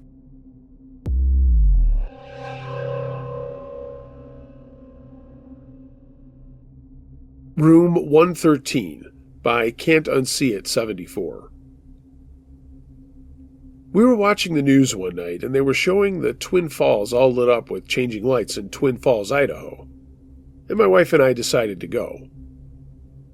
It's about 2 hours away from us, so my wife booked a room at a dog-friendly motel, and we waited for our day to go. Me, the wifey, and my 1-year-old pup hit the road, and it was a great drive all the way there, and we were jacked to be going to the falls. We rolled into Twin Falls, located our motel, got to our room, and unloaded our stuff. The room was really nice and looked brand new. We went outside and walked around the building. Other dogs were also going in and out, and we heard yelling at a Mexican restaurant next door. It was really hopping, and the people were taking presents into the front door area. My wife said she wanted a margarita, and she headed into the restaurant's front door. Myself and the pup went to the front of the building to a grassy area and the main drag with traffic zipping by. We killed just enough time that it was almost dark, and then we asked directions to the falls at the front desk, which happened to be nearby. We got to the falls area, and it was so busy we had to pull over and were told that we could drive down to the falls, but only when they told us to. It was a tight and winding road down to the parking area. The falls were very cool where we were standing. We were at the very top area of the falls, and the water was crashing away below us. It was well worth the drive to finally see the falls, and when we felt we had wandered around enough, we headed back to our motel room. We were laying in bed now, puppy in the middle just below the pillows, and we were playing with our little guy, and my wifey said she had to go to the front desk and ask about our bill. We had ordered 2 rooms somehow. Anyway, she left the room, and I was on the left side of the bed and really close to the edge with the puppy in the middle. I was messing with him, giggling, and just enjoying his playful grunts and bites, when all of a sudden, the mattress was lifted right up behind me, maybe 4 times, like waves hitting a boat sideways. It was really noticeable. I was on my side with my elbow on the bed and my hand holding up my head. I quickly looked behind me, and there was nothing there. I would say this was around 10 p.m., and the lights were on. When my wife returned, I told her that something had been rocking me and the mattress. I'm right around 205 pounds, and this mattress was a very tall one, not easily grabbed, let alone to be lifted, with me right next to the edge. We got ready for bed, thankful for a great day in this small town, and we hit the hay. At around 3:30 a.m., my wolf woke me up by moving around and said, "Something is moving the bed over here." She sounded a little miffed, and despite it being weird, we just fell back asleep. When I went for coffee in the morning, I told the front desk person what had happened, and he said that's never happened there as far as he knew. When we went for breakfast, there was a table full of uniformed motel workers, and I asked them if they had ever had any issues in room 113, and a couple of them shook their heads no. Back in the room, I lifted the mattress up, and it was a small spring and metal band system, so I took pictures of it, always debunking. This was a great bed system. The lower sides were painted steel, and I could see the floor past the metal webbing. It was a Sealy mattress that looked new. Before writing this yesterday, I called the motel and asked the lady that answered if the mattress shaker had bothered anyone else since we had been there, and she said, "I've worked here quite a while and never heard of this happening before." I hung up and thought, well, I told your front desk and a table full of workers, so somebody has heard of this before. I've wondered if the bed spring system had something to do with it, but being a metal fabricator most of my life, I really doubt it was just that, from our weight. This happened in March of 2022.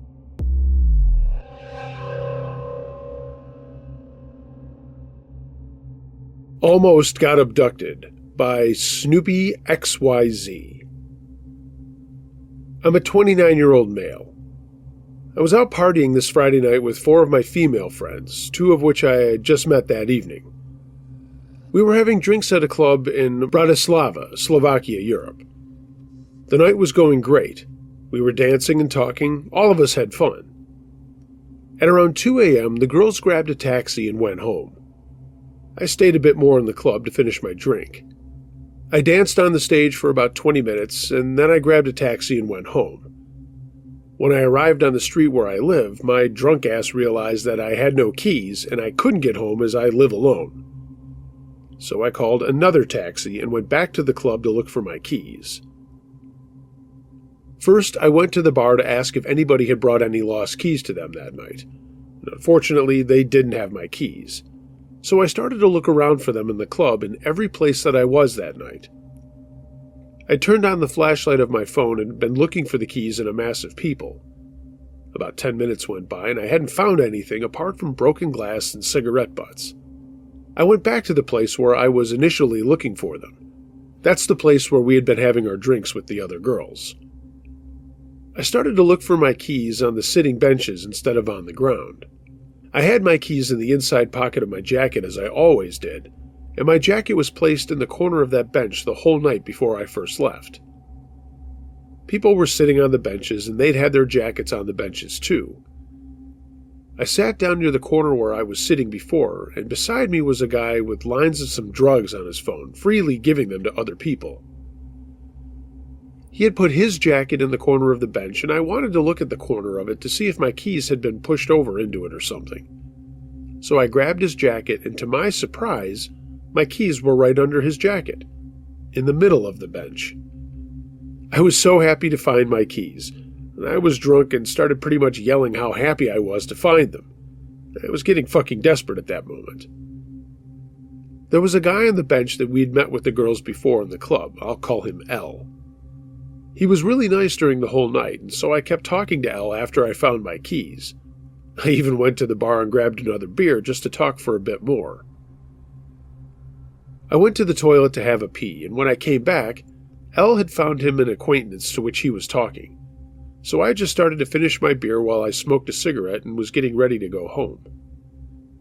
This is when the guy that had lines of drugs or whatever on his phone started talking to me. I'll call him Pedro, as it was definitely a fake name that he gave me.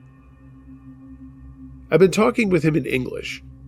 Pedro was 19 years old, and he was from Colombia.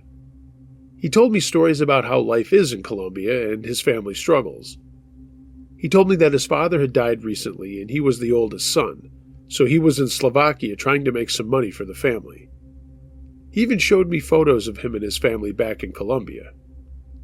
I sympathized with Pedro, and I was feeling sorry for him. After about 20 minutes, El had scored with a girl that he'd met, and he said that they were going home.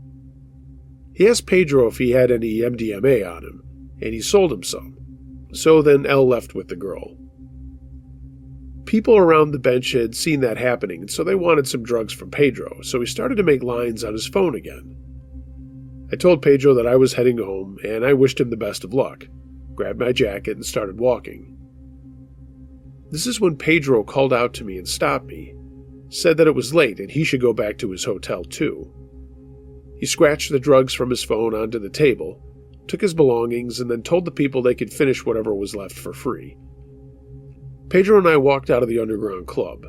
When we were outside, he asked me if I could walk him to his hotel, which was nearby, a 5-minute walk. He told me in the club that he had no friends and no family in Slovakia, and I really sympathized with him. I told him that, sure, I could walk him to the hotel. We were talking the whole walk, and he was saying really nice things to me, like how I got his attention and how good of a person I am. When we arrived at the hotel, the door was closed, and he messaged to someone to come and open the door for him. He asked if I wanted to have one last beer with him, to which I said sure, but then I'll be on my way once we finish it. Some girl came and opened the door for us. They spoke in Spanish as they greeted. The hotel itself didn't really look like a public hotel. There was a reception, and stairs up and on the left was a dining room. Pedro told me to wait for him in the dining room. This was at like 5 a.m. already. I went to the dining room, and there was a girl sitting with her laptop. I greeted her with "Hola" and sat down. Pedro came down after maybe 3 or 5 minutes with 2 open cans of some beverage. There was a parrot and a Jack Daniels logo. The can was in gold color, I think. That's the moment that I should have gotten suspicious and to not drink from an open can. My naive and drunk ass overlooked that fact, and I had a drink from the can. I was talking with Pedro about all the drug cartels in Colombia and how their politics are pretty fucked up. After about 10 minutes, I started to feel weird, and I looked at my phone. My hands and eyes were tingling. I was quickly aware of what was happening. I turned on the location and mobile data on my phone and put the phone in a different pocket than I did that night. Pedro started to ask me how I was feeling, to which my adrenaline levels blew up. I started to think that I was being abducted by some Colombian human trafficking ring. My sight started to weirdly tingle and the lights were blinding me. My jaw was fucked up as I was pushing my teeth together. I've taken drugs in the past, and this felt like a stimulant and a dissociative, which was really weird for me to understand. I tried to keep my voice calm and my mind present. I told Pedro that I knew what was going on, and I asked him why he gave me a stimulant if he needs me unconscious. Pedro's hands started to shake, and he didn't answer me. The girl at the laptop looked right in my eyes, the first time that she'd even moved with her body. Pedro grabbed his phone and started to write to somebody on WhatsApp. I told Pedro that they did make a mistake in the dose and that I was fine, having been unknowingly drugged. I think that Pedro had drugged me back in the club while I went to the toilet, which is why he quickly got up when I was leaving. Everything I was saying, Pedro rewrote to someone else, and he always waited for an incoming message before saying anything to me. I started to talk to the girl too, told her that I didn't give a fuck about what they were doing there, but I was walking out. At one point, I remember saying that I got what Pedro was doing, but I didn't get what the girl's part in all of this was, to which I was pointing my finger at her. Pedro got a notification on his phone, and he told me that he was sorry and I could go home if I wanted. I didn't respond to him, got my drugged ass up, and as I was walking out of the dining room, I stopped by the girl with her laptop, stared right into her eyes, and held up my right hand up in a fist bump. She looked in my eyes, gave me a fist bump, and did a weird grimace on her face. I walked to the door at the reception, which were closed. I started to kick and punch the doors while yelling, "Open the fucking door!" The receptionist did, and I walked out. My heart was pumping, my whole body was shaking. I was feeling both dizzy and awake. I ran to a main street and I was calling my mom to come and get me as fast as possible, but I didn't know where I was. I was feeling dissociated and I couldn't really apprehend to what had just happened.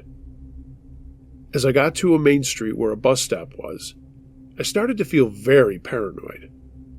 There was a white Mercedes SUV that stopped right in the main road near the bus stop that I stood on. They turned off their car lights and were just standing there.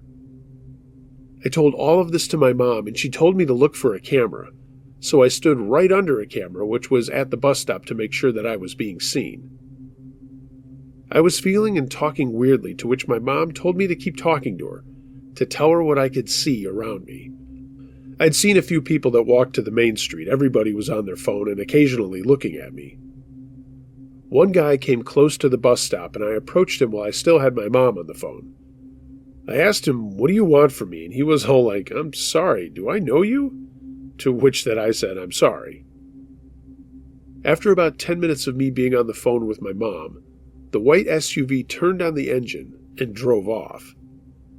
My mom came by car soon after. I was walking to her car on the road, but I couldn't walk properly. I felt paranoid, tons of adrenaline going through my body. My heart was pumping so fast I thought I was going to have some kind of a seizure. I managed to get into my mom's car. She was in her pajamas and very scared. I started to tell her everything that happened, and I told her to drive around our city instead of driving me home in case they were following us. We were driving around for maybe an hour, talking about what had happened during the night, how the inside of that building looked and everything. My jaw was going so crazy that my mom could hear it, and she was really scared for me. The whole ride I was feeling really weird, and at one point I felt like my soul left my body. I can't really describe it. It just didn't feel like myself, like I wasn't real. Lights were blinding me and my vision was blurred and tingling, like my eyes were going up and down the whole time. I didn't feel any rushes of euphoria or anything. I was thinking that they gave me some mix of drugs. I arrived at my home around 7:30. My mom stayed with me, comforting me. I tried to sleep, but I couldn't. We were talking about going to the police, and also if I was in any kind of danger anymore. At around 11 a.m., I fell asleep. And during that time, my mom cleaned my apartment, and my sister came to visit me. I don't know what I would do without my family. One of my girlfriends that was with me during that night came to visit me. As I talked to her, I thought that I got some kind of an episode, like schizophrenia or something. Like, why the hell would I be a target of something like this? I'm a chubby, beardy guy. Who would want to abduct me? I'm afraid of going to the police, as our police department and politics are corrupt, and they'd always worked with any kind of mafia as long as I can remember. They would take my testimony, start to investigate, and then they would be stopped by their officials. I still don't fully believe that what happened to me was an experience with a human trafficking ring. However, there are so many red flags on it, of what I can remember. Like, why would Pedro be scared after I called them out? Why would he stop talking to me unless someone else was sending him messages on his phone? Why would he even start to message someone during our conversation? And why the fuck would he drug me without knowing it? But ultimately, why the fuck would he let me go? So, Pedro and the weird girl from the hotel and possibly the Colombian human trafficking ring? Let's not fucking meet. Ever again.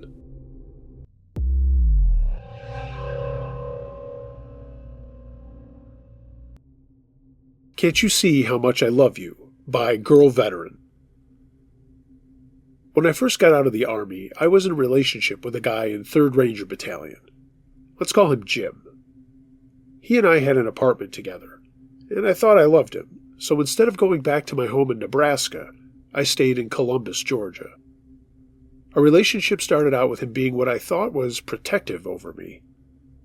Even though I was very attractive at the time, I had very low self-esteem because of an assault I experienced while I was living in the barracks, and the bullying I endured afterward. Things moved very quickly. In fact, we were inseparable from the night we met. Any time another man looked at me, he would get very confrontational toward the guy. I felt safe and protected by this, It made me feel special. I thought Jim must really value me if he would get so upset by a guy looking my way. At first. Soon, when we would be out at the bar, he would get hammered every time, and act very nasty towards me if he thought I was looking at another guy. This would cause bitter fights, and I would always end up in a fetal position in bed, sobbing. But still, I stayed. The next day he would always apologize, making excuses about it being because he was so drunk. But then he would proceed to explain to me why what I had done was wrong. It wasn't long before I found myself totally isolated from my friends and family because he was so insecure. He made me take all of my phone calls on speakerphone.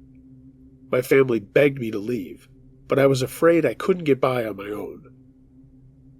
Then, one night, we came home from the bar in the usual fashion, him screaming in my face and me sobbing. I told him I was going to go get a room in a motel, and he lost his freaking mind. He yanked the keys out of the ignition and threw them into the woodline. He then got out of my car and proceeded to kick in the front quarter panel of my car. He used so much force, the hinges to the passenger door were bent. I told the insurance company it was a hit and run, or I never would have been able to get the damage fixed. He screamed at me to get inside the apartment, but I couldn't unlock the door without my keys, which he blamed me for. He then grabbed me and started shoving me into the front door, first by my shoulders, then with his hands around my throat, screaming, "Can't you see how much I love you?" I rasped back, No, I can't." He let go, and I fell to the ground in a heap. That night, I had finally had enough. I was finally so angry that I didn't need to feel afraid anymore. That morning, while he was sleeping it off, I began to make plans. I started by telling him he had to leave and move back into the barracks. When he refused, I had to get his chain of command involved to make him leave the apartment and go back to live in the barracks, on someone's couch, in the street, anywhere, just as long as it wasn't with me. After that, he stalked me mercilessly. I filed for an order of protection, but he bullied me into dropping it. I knew I would never be free from him if I stayed. So my parents sent me some money via Western Union. This was in 2002. And I rented a Penske truck and a trailer. Got help from my neighbor guy friends to load it up as soon as the sun set. And I brought it from where I had hidden it. My best chance was to leave under the cover of darkness. I was really sick that night, too. I was running a fever of 103, but I knew it had to be then. It couldn't wait. I just told myself that I just had to get out of the city limits. Then I could pull over and sleep a little bit. I figured I would just drive as much as I could and then rest when I couldn't push any harder. I put my puppy in the cab of the truck with me, towed my car behind the truck, and left. I don't know how except through divine intervention, but somehow I managed to drive non-stop from Fort Benning, Georgia, to my parents' home in rural Nebraska. I stopped only for fuel, at which time I would feed, water, and walk my little dog, Scruffy, use the facilities, and get what food and drink I could afford on my meager budget. I drove 14 hours and pulled into my parents' driveway around 10 a.m. I crashed on their old couch and slept for nearly 24 hours straight. I still hoped for nothing but pain and suffering for Jim. He turned me on to pills, then coke, then crack, all while he was on active duty. He was a scumbag of a soldier and of a man. He reached out to me on social media a couple of years ago. I told him what a pile of steaming shit he was, and I told him to rot in hell. It felt amazing, even after all these years, to say that to him and have him be the one stammering. I'm actually glad he reached out to me and gave me the opportunity to verbally rip him to shreds. I'm not afraid of you anymore, Jim. Let's not ever meet again.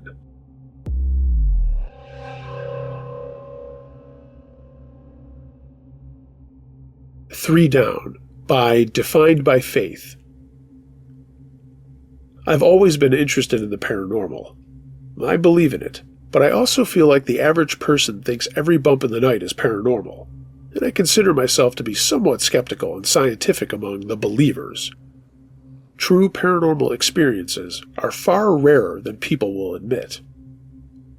One night, I was up late and looking for things to do and ended up on a random Craigslist ad for a volunteer paranormal investigator in a local group. I emailed them thinking I'd probably never hear back, but ended up getting a response, and eventually they did a practice investigation with this relatively young group and was invited to be the science officer of the team. Over the year I participated, we did a lot of investigations, but anything my colleagues got excited for, I could always scientifically or logically explain as unlikely to be paranormal, despite the others' arguments and protests. In my town, there is a park that was once a graveyard for the pioneers and key people when the town was young. In the 1970s, the city decided that they would relocate the tombstones and turn the graveyard into a park, as everyone in that graveyard had been gone over 100 years and they were no longer visited. Apparently, none of the bodies were moved, and in a quiet corner of the park, there still does stand a beautiful row of gravestones. For all of the reasons you can imagine, some of them may even be true. The park has a lot of lore about various hauntings. One night, we were doing a fun practice investigation in this park. We had walkie-talkies, and the boys, young men around 25 years old at the time, decided to split off from the girls. All of us were young women around the same age. Us girls investigated the parking lot, which was supposedly where various clergy had been buried, and the boys investigated in a canyon at the back, between the gravestones and the busier street. As we were asking questions into our recorder, we were slightly startled by the walkie-talkie going off, and the voice of the team leader excitedly telling us to come to the canyon quick. Without asking any questions, the three of us women began to walk quickly to the opposite side of the park, toward the canyon. When we were about 2/3 of the way across the park, I felt a punch in my gut that left me breathless. At the exact same time, one of the other women fell to the ground, and the third also stopped, doubled over. I asked if the girl who fell on the ground was okay, and she said she felt like something pushed her. I shared that I felt like someone punched me in the gut and knocked the wind out of me, and the third girl said she felt the same as me. The other two girls felt like something was trying to keep us from the boys, and we were scared to keep going. But I wasn't having it.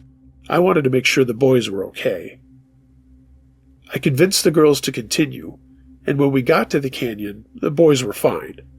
They were just getting some good voice recordings and wanted us to share in the experience. We told them what had happened, and the boys seemed uncharacteristically unconcerned. They said it was probably Elmer, a name that showed up on one of the gravestones and was purported to belong to a man who wasn't very kind to women. We got some really clear responses and a female-sounding vocal tone on the recordings from the canyon that night, and nothing at all from the parking lot recordings. I could be somewhat skeptical of the question-and-answer session recordings because there was car noise, etc., from the busy nearby street, and the locals walking dogs and hanging out on the playsets when they couldn't sleep at night. So there was the added noise that could be construed as voices if you really wanted to explain it away. But the 3-in-1 takedown of us girls is still, to this day, the only experience I can't explain away in the entire year I was involved in that group.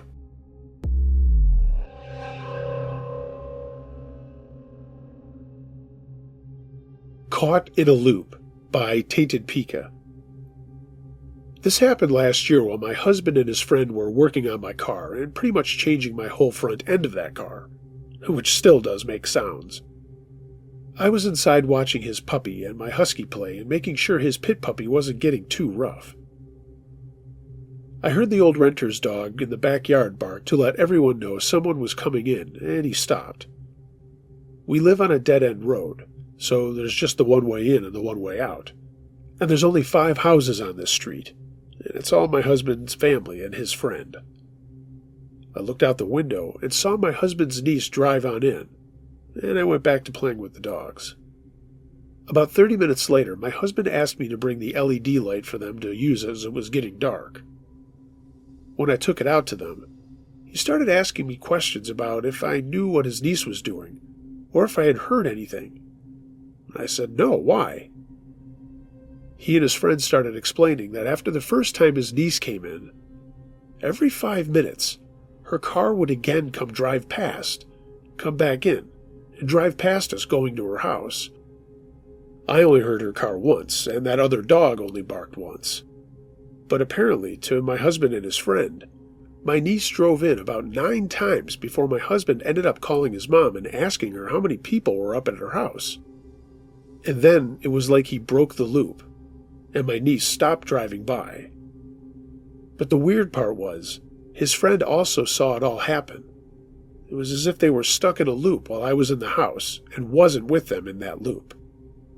Strange things happen here, and I hate this street. But that time was one of the weirdest things to happen. Has that kind of thing ever happened to anyone else, where the loop lasted as long as it did? I'm confused as I was only 20 feet away from them, and I wasn't in that loop they were stuck in. I would have heard her car, and Jake would have been barking. Thanks for your time.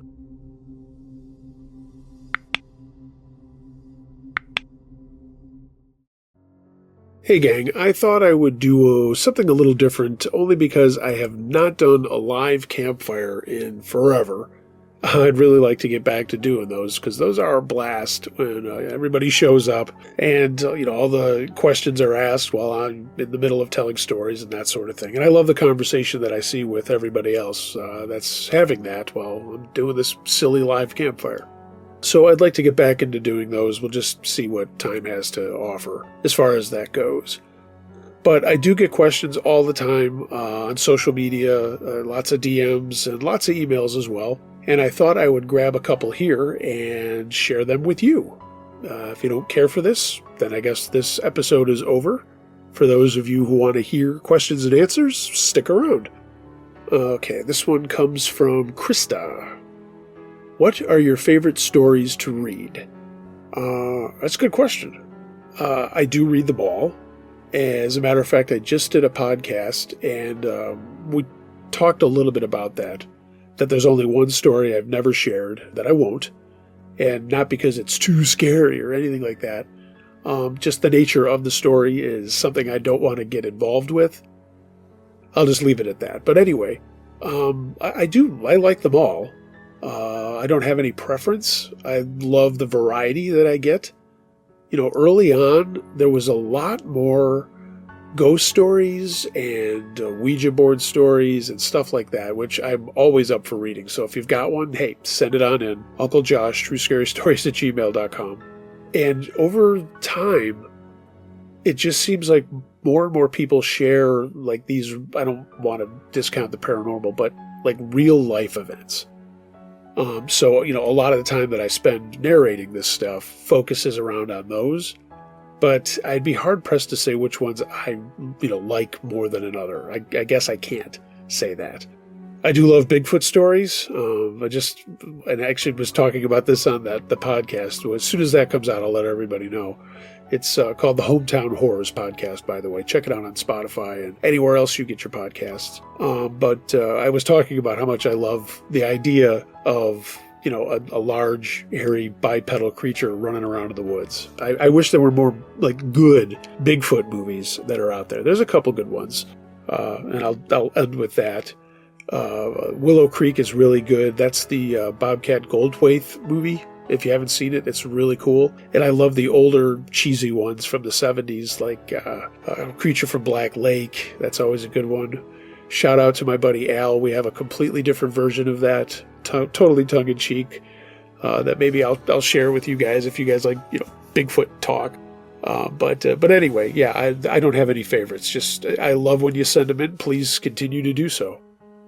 Okay, this kind of goes along with that. This comes from Bruce Almighty. I don't know if that's a Buffalo connection or what, but Bruce asks, how do you pick and choose what to read when it's sent to you? Like I said, I read them all. I don't pick and choose. Some take a little bit more editing, and if I know I want to get something out on a specific day because I've got the time or whatever, I might look or overlook, rather, certain stories that I know are going to be a little bit more involved. Those are usually the ones that folks, I could totally tell they were doing voice to text on their iPhone or whatever, where it's all just one gigantic paragraph. So, and I might also put some in the queue if I know I'm going to do an all ghost episode and there's a really good ghost story. I want to save it for that. But other than that, man, I read whatever you guys send on in. And I can't stress it enough. Keep sending them. Well, this is a really cool question. This comes from Tanya, who asks, does reading and listening to your stories stay with you or bother you at all? Some of them don't sit well with me, and I think about them a lot after I listen to them. Oh, wow. Yeah, that is a solid question. Not in particular. There are some stories that bother me. I think a lot of the ones that I resonate with are the ones with, from a parent's perspective and kids. I think that just has everything to do with the fact of having a child, knowing the horrors that are out there around that sort of thing. So some of those kind of sit with me and maybe, remind me to stay really, or pay, as much attention as I can when I'm in a public place with my kid. And, there are once in a while, something that's just really disturbing and really, for lack of a better term, fucked up. I'd have to really sit down and think about which ones those were. There was one that bothered me for a while. It was a story from a police officer from a Leo out in the Midwest, I think. And it was about this family that had all these kids, and one of the kids tried raping his sister, and the cop getting caught up in it. That one kind of sat with me for a while, and that was a while ago. That was years ago. And, I did not have a child at that time, but that one still sits with me that I can point out right away. And I think there was another one kind of in the lines of first responders because it happened close by. It was a gentleman who snapped up in Rochester, New York, and set a building on fire and started picking the firefighters off. I'd have to go back and find that one, but that's another one that sticks out at me just because it's the sheer depravity and fucking insanity of someone who would do that to another human being. Somebody who's going into a situation thinking they're helping, and there's some psychopath across the street shooting at you. That's pretty heavy. But, for the most part, I read them and move on. I do know that my bride will not listen to my podcast. This is not her bag. She has listened to them in the past, and a lot of them she's just like, I don't need to hear this shit. There's enough other stuff going on. This is just, beyond anything that I want to spend my time listening to. But thank you so much for sending that in, Tanya. Appreciate it. Let's grab one more here out of the old system. I will address this because this does come up a lot, and I've mentioned it too before. So Julie has asked me, why don't you upload more? I've been trying to build a cadence where I'm uploading at least twice a week. I know that I can hang on to stories and do longer volumes, which every time I put out an hour's worth or whatever, people seem to go bananas over that.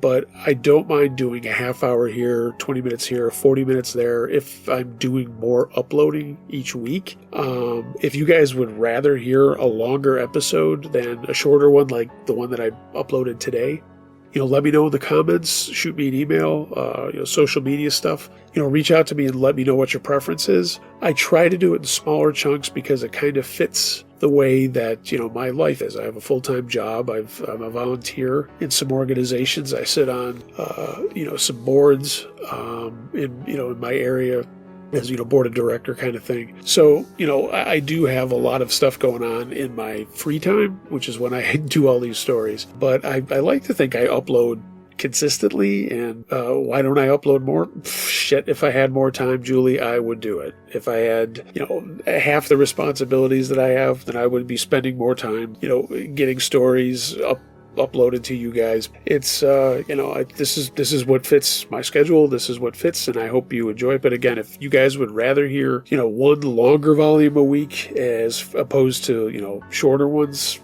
let me know. I can arrange for that awfully quick. But if you like it that I try to upload twice, sometimes 3 times a week, let me know that too.